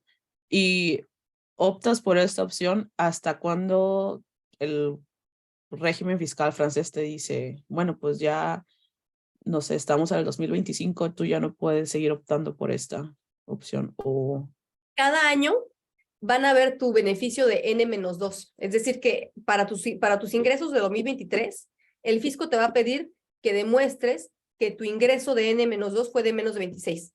Para el 2024, te van a pedir que tu ingreso del 2022, o sea, 2 años antes, sea de menos de tanto. Este monto de 26,070 cambia cada año, aumenta. Entonces, el próximo año te van a decir tal vez, no sé, 27,000 que hayas declarado en 2022. Y así entonces, sucesivamente. ok, entonces sí, supongamos que si en no sé, 2025 para el 2023 si sigo menos de esto, aún me sigue aplicando y me sigue Exacto, eso es aplicando. anual. Y mi segunda pregunta es, por ejemplo, ¿qué pasa para las personas que tienen lo que viene siendo el tax como pareja, ¿no? Por ejemplo, habemos varias que estamos casadas y hay algunos que a lo mejor no laboran, pero declaran el impuesto juntos. Si tú declaras el impuesto junto con tu pareja o tu esposo, tienes una cifra, un plafón o un límite que es más alto. A ver, no lo puse, pero para una pareja creo que son 50 y tantos mil. O sea, sigue siendo muy bajo. Ah, Pero perfecto. ya es más, pero obviamente ya es más interesante. O sea, que si tú estás en una pareja, tal vez te conviene checar cuál es el límite del N-2 para que puedas ver si tal vez entras en el supuesto. Ah, ok, pero entonces sí se puede decir que se eleva un poquito más si es... Exactamente. Gracias. Perdón, pero Perfecto. entonces los ingresos serían o sea, como de los dos o Sí. solo míos, pero hay un más elevado, no de los dos, ¿verdad? Sí, porque de hecho lo que van a tomar en cuenta es el revenu fiscal de référence. Esa es una cifra que está, de hecho, en tu avis d'impôt y que dice así, Ok. tal cual, revenu fiscal de référence, y te dan el monto. Si tú estás en pareja, ese monto de todos modos ya está calculado como pareja. Es decir, que lo único que tienen que hacer es ir a su sitio de impôt.gouv y bajar su avis d'impôt de N-2. Es decir, si ustedes ya están generando ahorita una actividad que tiene ingresos, pues se van al N-2 y checan cuál fue su avis d'imposición y la cifra está muy clara. O sea, ni siquiera tienen que calcular ustedes. Ok. Sí, gracias. Ok. ¿Todo bien? Yo tengo otra pregunta muy rápida. Mi esposo está en este régimen autoemprendedor porque él empezó la empresa solo pero yo deseo integrarme a la empresa y no sabemos qué estatus le conviene a la empresa para que podamos estar los dos, o si él declara solo, aunque yo esté trabajando con él, no sabemos cómo integrarme. Es una pregunta más complicada porque va a depender del giro de la empresa, va a depender de cuál es el chiffre d'affaires que él hizo, que él hace anualmente, va a depender de cuál va a ser tu actividad en la empresa, si tú vas a hacer nada más conjoint collaborateur, es decir, cónyuge colaborador en la empresa, o si vas a tener partes de la sociedad, y si vas a tener partes de la sociedad, es que vas a tener un régimen igualitario, o tal vez él va a ser mayoritario. O sea, es una pregunta más compleja porque la entrada del cónyuge en la empresa implica que va a entrar al capital o que simplemente va a estar como colaborador, y que en ese caso es la empresa del esposo, que es en general lo que ocurre más frecuentemente. El cónyuge entra a la empresa, pero como colaborador, y es decir, Ok, no tiene partes de capital, pero la empresa le paga, ya sea, bueno, si, seguido es un salario. ok. Entonces lo más sencillo es cónyuge colaborador.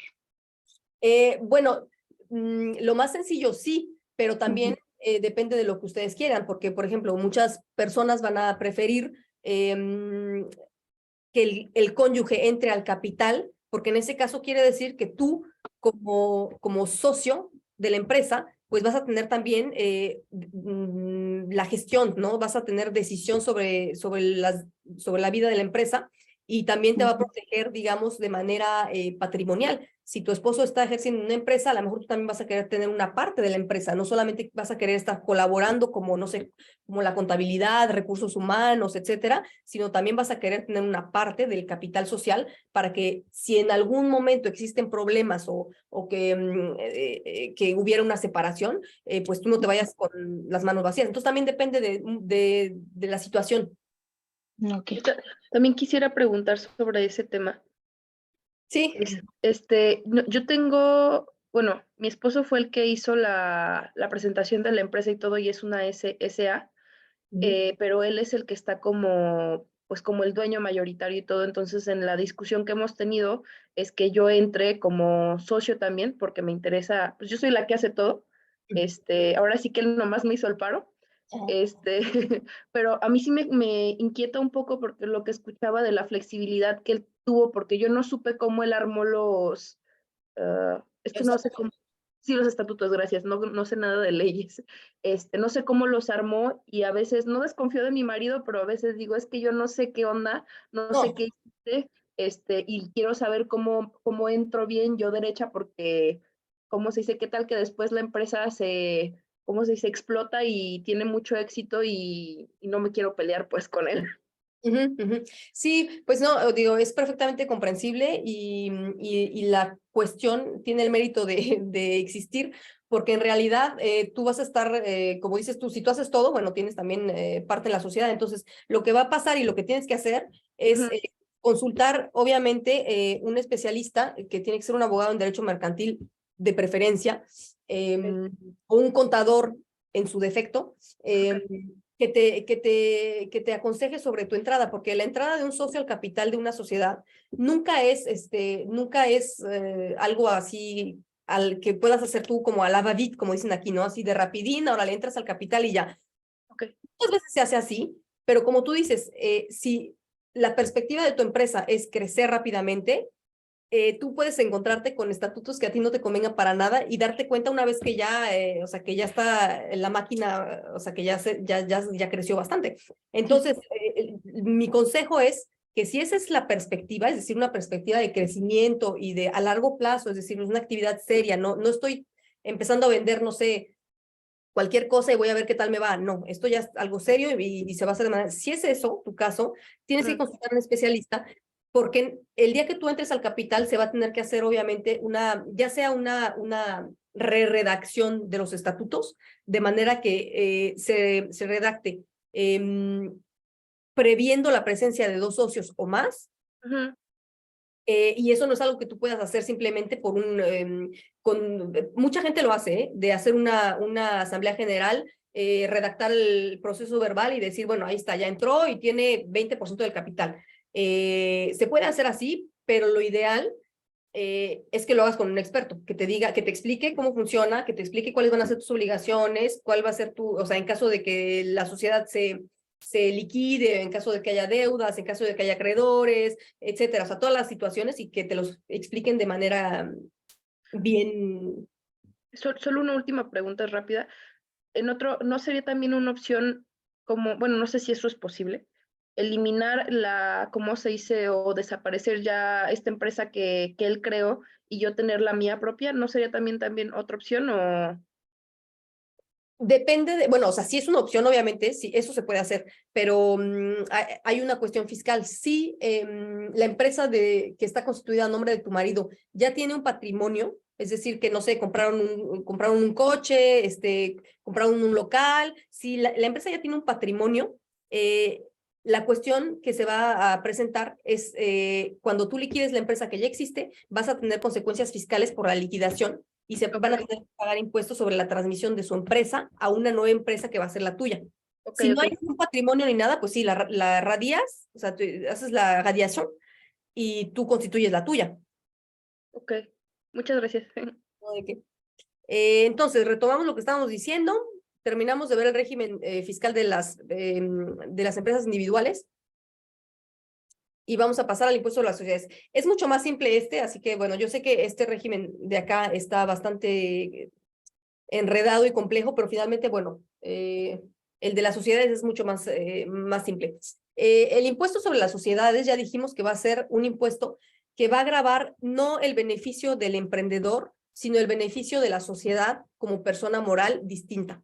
Entonces, el impuesto de las sociedades, bueno, va a gravar el beneficio de la sociedad y la tasa que se va a aplicar va a depender del ingreso que tuvo la sociedad para el ejercicio que se esté considerando.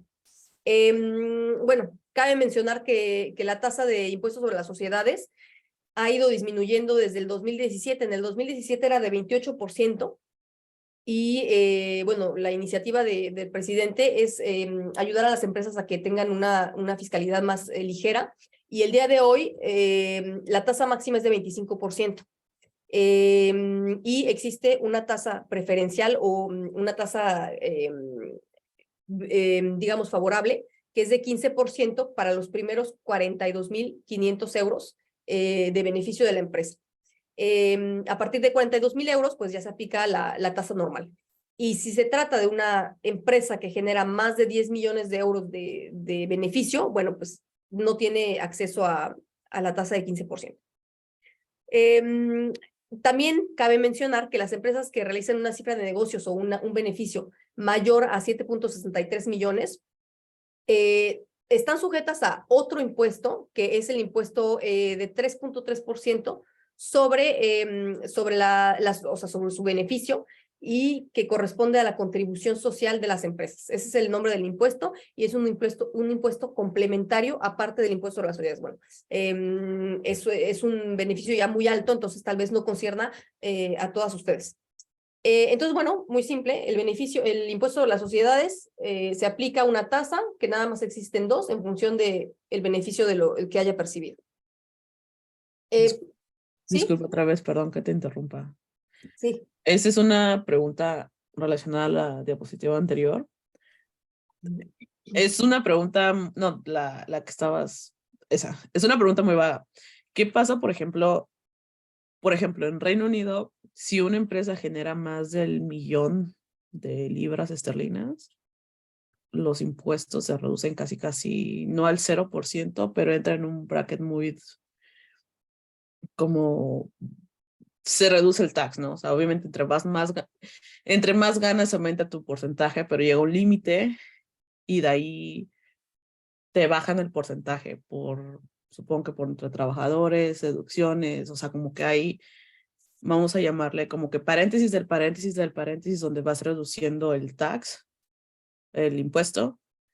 En este caso, ¿Francia tiene algo similar o es simplemente, o ya eso es si ganas o generas arriba de los 10 millones? No conozco cómo funciona el impuesto de las sociedades en Reino Unido. Estoy viendo rápidamente que son 19% el porcentaje menor, pero después no, o sea, que vaya disminuyendo. ¿El impuesto o la tasa? El impuesto hacia la empresa. O sea, se cuenta que, por ejemplo, yo tengo una empresa, ¿no? Supongamos, y doy servicios y tengo mis trabajadores y bla, bla. Entonces, no sé, no es como tal evadir, pero es más como un justifico lo que estoy gastando y eso hace que mi reducción al momento de pagar los taxes sean menores. No, así como lo presentas, no me parece muy lógico, pero obviamente debe haber, no sé, tal vez nichos fiscales Sí, ajá, como nichos fiscales. ajá, un dispositivo que te permita optimizar, tal vez. Ándale. No tengo conocimiento. En Francia, no. En el caso de una empresa, es cierto que Francia es uno de los países que tiene un impuesto más elevado sobre la renta. Sobre las sociedades se han ido, digamos, mejorando con respecto a otros países de la Unión Europea y ahora no están dentro de los más bajos, pero tampoco son de los más caros. Pero el hecho de que existan nichos fiscales que te permitan ir reduciendo entre más ganes, no. O sea, no como tal reducir, por ejemplo, si yo tengo una empresa de, no sé, una empresa de renta de departamentos, ¿no? Entonces, o empiezo mi empresa y tengo 3 departamentos y de ahí compro otros 3 y a lo mejor en el año fiscal digo, no, pues sabes que yo generé, no sé, 5 millones de euros, pero compré 3 departamentos que se meten a la cartera. Esa compra de 3 departamentos ayuda. Sí, bueno, ya veo. Lo que pasa es que entonces eso no es realmente no es realmente ligado a la taxación de la empresa, eso es más bien ligado a las cargas de la sociedad. Y precisamente en ese tema, si volvemos a esta diapositiva, que finalmente aplica para las sociedades, porque estamos hablando de ingreso menos carga. Es decir, que si tú tienes aquí digamos que, como dijiste tú, ¿no? Compré, tal vez no en el mercado de marchand de biens, que es bienes inmuebles, porque en Francia el mercado de los bienes inmuebles tiene una fiscalidad particular. Pero si tomamos el mismo ejemplo con otro tipo de actividad, vamos a decir que el restaurante, ¿no? Yo tengo un restaurante, soy una empresa, es decir, que estoy sujeto al impuesto de las sociedades. Yo percibí 100 el año pasado, ¿no? En 2023 o este año percibí 100, pero gasté porque instalé otro restaurante, ¿no? Abrí otro restaurante, compré maquinaria, compré mis hornos, compré el mobiliario del restaurante y me gasté 80. Esos gastos que yo hice, los voy a deducir efectivamente de los 100 que yo me gané. Y entonces eso es lo que tú me comentas. No es ligado al sistema fiscal, es ligado al beneficio que yo generé, al cual le tengo que reducir las cargas que yo hice para mi empresa, porque obviamente las cargas que yo hice, que gasté en mis hornos y todo lo que yo gasté, pues es en beneficio de mi empresa. Entonces sí, efectivamente, si tú tienes ese esquema, tú vas a declarar tu beneficio de 100, le vas a restar los 80 que te gastaste para abrir tu nuevo restaurante y vas a pagar impuestos sobre 20 nada más. Ah, perfecto. Ahora, en ese esquema, por ejemplo, así, entonces uno no entraría como el EI, que es ¿Sí? o sí se puede todavía aplicar en un EI. Sí, porque mira, este es un régimen, este es un régimen de persona individual que puede estar en EI o que puede estar en sociedad unipersonal. Y en esto tienes la misma, o sea, es un concepto, digamos, universal, porque si tú estás en empresario individual y que decides ponerte en el régimen normal, tú vas a tomar tu cifra de negocios y le vas a restar todo lo que tú te gastaste. Y entonces, Entendí. este punto es importante porque no siempre, y para todas, no solamente para ti que preguntaste, no siempre me va a convenir más elegir el régimen micro que el régimen real. ¿Cuándo me va a convenir más elegir el régimen real? Aun cuando yo tenga, ya vimos que para poder beneficiar del régimen micro, tuve que haber ganado, por ejemplo, 188,700. Tal vez yo gané 100 y que puedo beneficiarme del régimen micro, pero el régimen micro no me va a convenir si yo gané 100 y gasté 80. Porque si yo gasté 80, estamos viendo aquí que yo le voy a poder reducir a mi ingreso si yo hago una actividad B y C, le voy a poder restar 50. Cuando si yo me pongo en este régimen, voy a restarle no 50, pero 80. ¿Sí me explicó? Sí.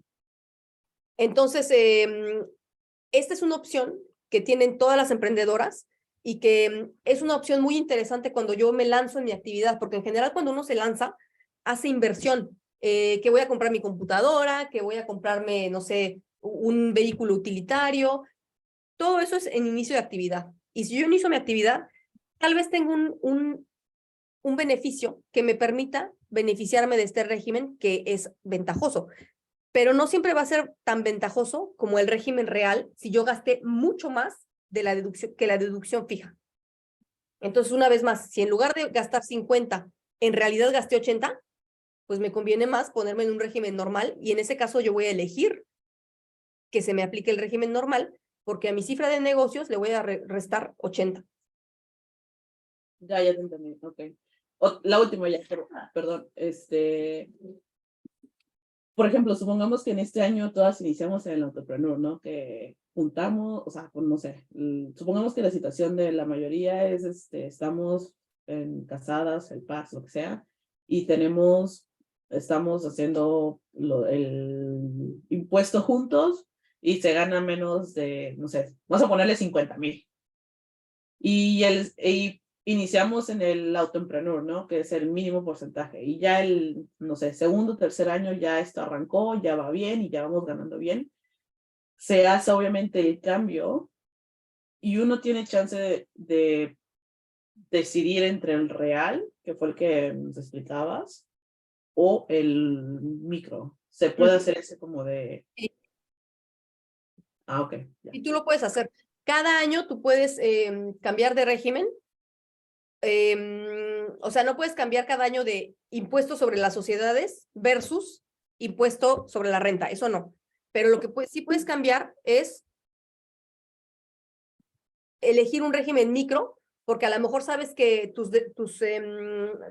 gastos reales van a ser muy, muy bajos y que en ese caso, pues quieres que te apliquen el 50% y que tú gastaste en realidad menos. Pero si hay un año en el que tú tuviste muchísimos gastos de tu empresa, pues vas a decir, no, yo elijo el régimen normal para el ejercicio anterior porque gasté mucho y me conviene más que me resten lo que realmente gasté. Oh, eso es súper bien. O sea, tú puedes... Oh, ya, perfecto, ¿Y gracias. cómo se hace el cambio? ¿Con quién se hace el cambio o dónde se declara? El cambio lo haces con tu contador, si tienes un contador, que en general es lo más pertinente tener un contador, para empezar porque tienes el beneficio de no tener una situación que se llama examen de conformidad o de sinceridad. Bueno, digo, no es una razón, la única razón para tener un contador, pero cuando tú eres un emprendedor sin contador, corres mucho más riesgo de que te hagan un tirage au sort, todo el mundo entiende el tirage au sort, y que te hagan un examen de conformidad. Y si tú no eres contador y no sabes llevar tu contabilidad y que la llevas aún así, pues tienes mucho riesgo de tener un control y de que en ese control no salga bien tu contabilidad. En cambio, si tú tienes un contador, también puede ser objeto de un tirage au sort, es decir, que te elijan para un examen de sinceridad, pero en ese caso es tu contador que presenta los documentos y que presenta lo que se llama la visa fiscal, que ya no existe la visa fiscal, pero fue sustituida por otro dispositivo que es más o menos equivalente. Entonces, el hecho de tener un contador es como, digamos, una garantía ante la administración fiscal de que lo que tú estás presentando como contabilidad es coherente, o sea, que es real. Entonces, para responder a tu pregunta, ¿quién elige? Pues si tú llevas tu contabilidad sola, eres tú la que va a elegir a qué régimen te vas a someter. Y las fechas límite siempre son publicadas por la administración. O sea, te dicen, antes de tal fecha puedes todavía cambiar de régimen. Si es tu contador, pues es tu contador que lo hace. Ok, gracias. Ok, entonces seguimos avanzando, chicas, porque ahora sí ya es bien tarde. Perdón. Entonces, esta es una tabla para más o menos sintetizar el tipo de impuesto que va a pagar cada tipo de sociedad y si esas sociedades tienen posibilidad de pagar impuestos sobre la renta en lugar de impuestos sobre las sociedades, porque hay que saber que cuando uno se lanza como emprendedor individual, ya dijimos que el principio es que yo pago el impuesto de personas físicas porque soy un emprendedor individual, pero existe la posibilidad, por ejemplo, para este caso de empresario individual a responsabilidad limitada, de elegir un impuesto sobre la renta o el impuesto sobre las sociedades. Entonces, eso también es algo que hay que tener en cuenta. Al momento de elegir su régimen, hay que saber que tal vez yo estoy par default sometida al impuesto sobre la renta, pero si me conviene más, puedo elegir el impuesto sobre las sociedades. ¿Okay? Bueno, entonces finalmente llegamos al fin de la presentación. Y entonces la pregunta del millón es, ¿me instalo individualmente o me instalo en sociedad y escojo el impuesto sobre las sociedades o el impuesto sobre la renta?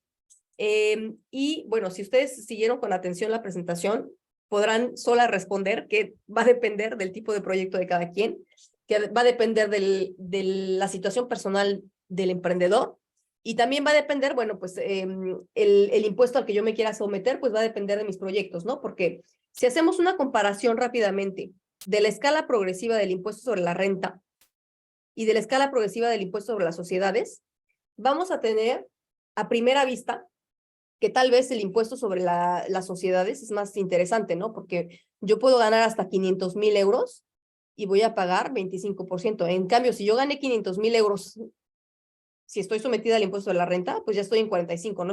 Es una diferencia muy importante. Sin embargo, no hay que perder de vista lo que yo les comentaba aquí, que cuando hay una sociedad, la sociedad va a pagar primero a su nivel el impuesto de las sociedades y después yo voy a pagar como socio, dirigente o no dirigente, voy a pagar el impuesto sobre la renta sobre lo que la sociedad me pague a mí. Es decir, que cuando hablamos de impuestos sobre las sociedades, también existe un concepto de doble nivel de imposición. La imposición va a gravar primero a la sociedad y después me va a gravar a mí por lo que la sociedad me pague a mí.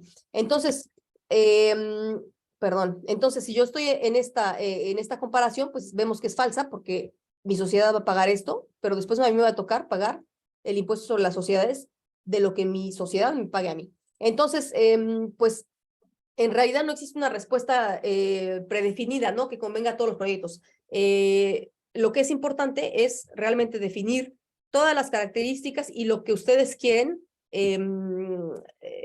como futuro de su empresa.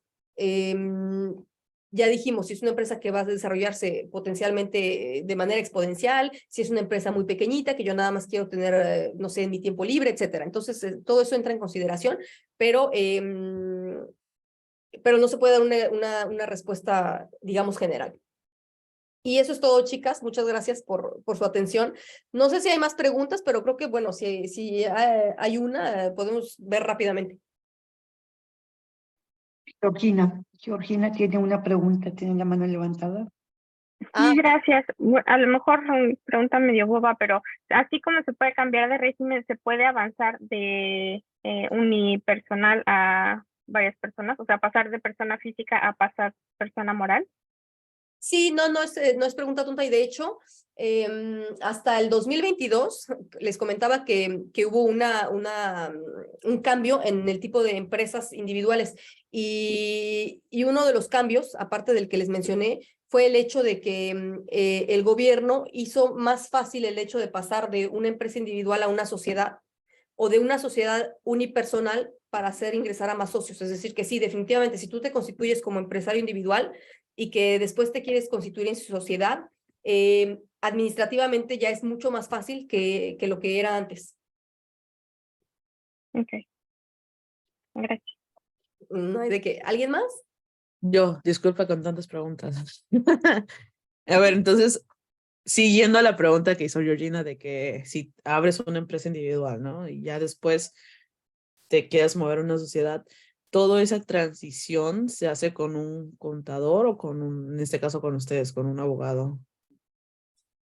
¿Para qué tipo de cambio? Perdón, para la radiación de una empresa individual y... De una empresa individual y luego hacerte el cambio a una sociedad.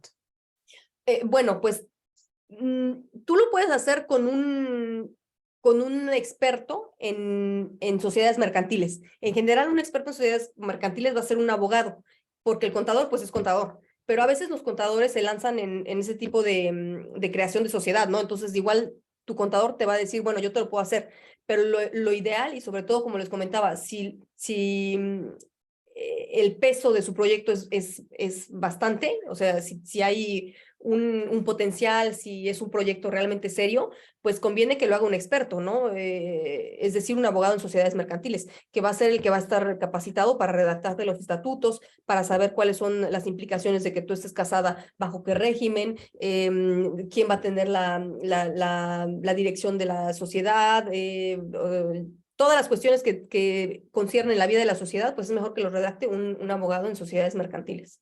Ok, ahora yo tengo la siguiente pregunta y a mí de verdad me interesa mucho. Disculpa por tantas preguntas, disculpen chicas si nos estamos tardando mucho. Yo, como ya te mencioné ahorita, mi proyecto, el paso bebé primero es lo que viene siendo las formaciones virtuales. Después me gustaría una vez avanzar, una vez que ya tengo como que el grupo de las personas donde podamos hacer esto, o sea, que yo diga, mira, sabes que ya conoces el sistema, cómo se trabaja, de ahí me gustaría hacer lo que viene siendo personas que me digan, sabes que yo no tengo el tiempo, no tengo el tiempo para aprender, pero sin embargo yo quiero que mi dinero se mueva, me gustaría invertir y mi plan es el segundo paso, es ok, agarrar inversores que digan, ¿sabes qué? Yo quiero invertir y quiero que y hacerles un plan, ¿no? En este tipo de empresas, o sea, que va avanzando de formaciones virtuales a agarrar inversiones, ¿cómo se mueve eso? O sea, ¿se movería como empresa individual a ahora una sociedad? Sí, para empezar, sí, una sociedad, y no solamente una sociedad, sino que en el momento en que tú quieras manejar fondos de terceros, es decir, que tú quieras ser gérant de portefeuille, por ejemplo, que tú quieras gestionar el portafolio de acciones, de obligaciones o de valores X de tus clientes, o proponerles cualquier otro tipo de inversión, ya no solamente vas a tener que estar constituido en sociedad, sino que vas a tener una sociedad a la que tú al principio vas a tener que aportarle un capital muy importante. Y bueno, creo que eso, a lo mejor si estás en ese rubro, lo debes de saber. La garantía que tú tienes que aportar cuando tú te vas a dedicar a manejar dinero de otras personas, en muchos casos son millones. Es decir, que tú constituyes tu sociedad con un capital de X millones para poder, digamos, garantizar que te vas a ocupar del dinero de la gente y que si la riegas porque invertiste en algo que no funcionó, vas a poder reembolsar. Entonces, ahí ya no solamente estamos hablando de que puedas hacerlo en una sociedad, sí, va a tener que ser una sociedad, pero también vas a tener que estar sometida a todas las reglas del AMF, que es la Autoridad de Mercados Financieros, o sea, obtener certificaciones, etcétera, que era lo que les comentaba, que en función del tipo de actividad, a lo mejor vas a necesitar certificaciones, prever auditorías, etcétera. Entonces, sí, es una actividad muy, muy reglamentada. Ok, entonces mi segunda pregunta es, por ejemplo, estas cosas que, como te digo, es un proyecto que apenas va avanzando, cuestiones de esas cosas ya me puedo consultar con ustedes, o sea, puedo ir con ustedes y decir, la verdad es que este es el plan y este es el futuro. Legalmente, ¿qué es lo que necesito ya empezar a hacer para que establecerlo, ¿no? O sea, ¿me puedo consultar con ustedes o es necesario, o es primero ir con un contador y después irme a lo legal? Si tú ya tienes la idea de lo que quieres hacer y que para allá vas ya seguro, sí te conviene consultar a un abogado que en este caso va a ser en materia financiera y bancaria, porque ese es el abogado que sabe exactamente cuáles son todos los pasos, que no es uno ni dos, que son miles, y todas las certificaciones, autorizaciones, etcétera, que tú tienes que obtener para poder manejar dinero de otros. Okay.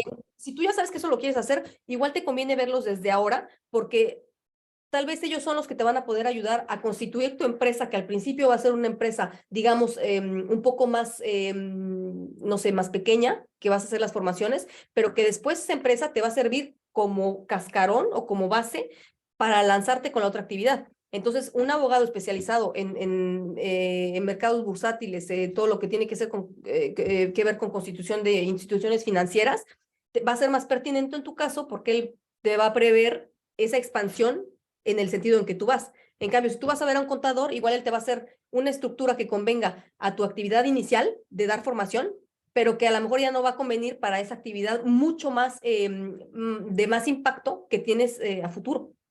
Ah, ok, perfecto. Y por ejemplo, ¿ustedes tienen como, por ejemplo, ese rubro, conocimiento, área? No. Yo no hago nada que tenga que ver con mercados financieros. Yo hago Ah, realmente ok, la parte fiscal. ok, perfecto. ¿Y conoces a alguien o no? Bueno, ¿Lo necesitas que hable español? ¿inglés? ¿Sabes qué puedes hacer? Voy a checar en mis contactos, pero lo que puedes hacer, y no solamente tú, sino todas aquellas que tengan alguna consulta en una materia muy específica, existe el sitio oficial del Consejo Nacional de la Barra de Abogados, que se llama Consultación Abogá. Es un Ok. sitio oficial que obviamente es un directorio de un anuario, perdón, de puros abogados que obviamente tienen derecho a ejercer, porque lo crean o no, hay muchos otros que se promocionan como abogados, pero que no tienen derecho de ejercer. Entonces, en ese sitio del Consejo Nacional de Barreau, pueden ustedes buscar un abogado y poner filtros. Por ejemplo, pueden filtrar que se encuentre en París, que hable español, que se dedica a tal materia. Entonces, en ese sitio puedes encontrar. Ok. Y la última, ya lo prometo. Lo siento, lo siento. Por ejemplo, ahorita que nada más del paso uno son las formaciones, ahí sí me puedo consultar con ustedes en el sentido de lo de la empresa y el cuestiones de tax, o definitivamente me recomiendas, sabes que mejor vete a buscar.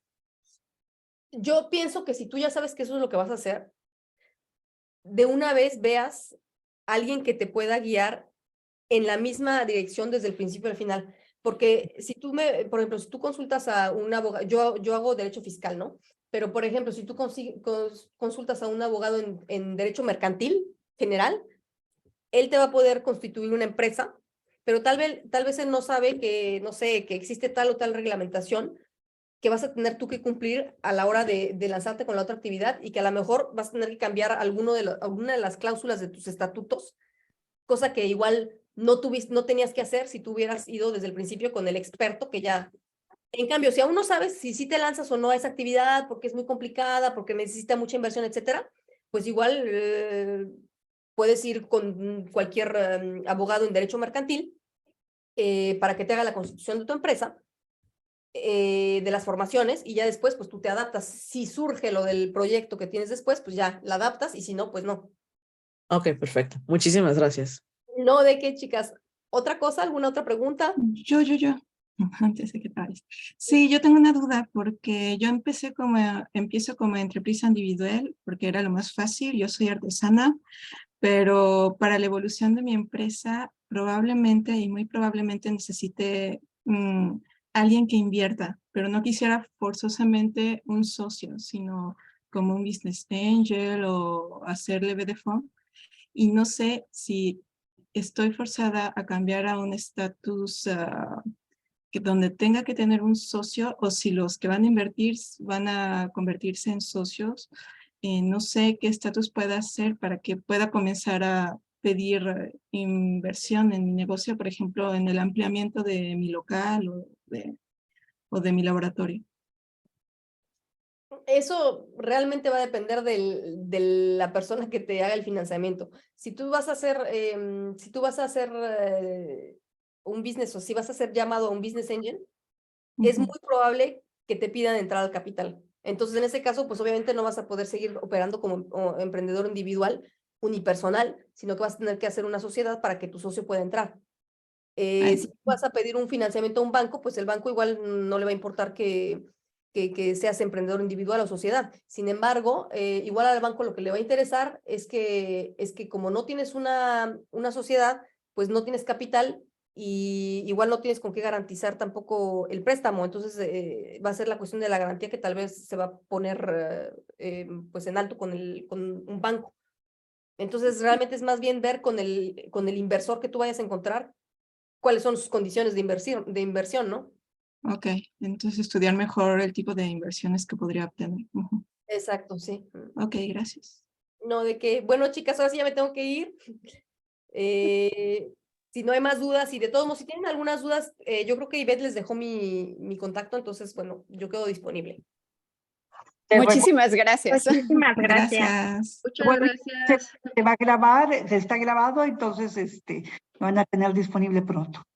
También para cualquier. Muchas gracias, Karen. Ok, gracias a ustedes, chicas. Que estén bien. Bye, bye.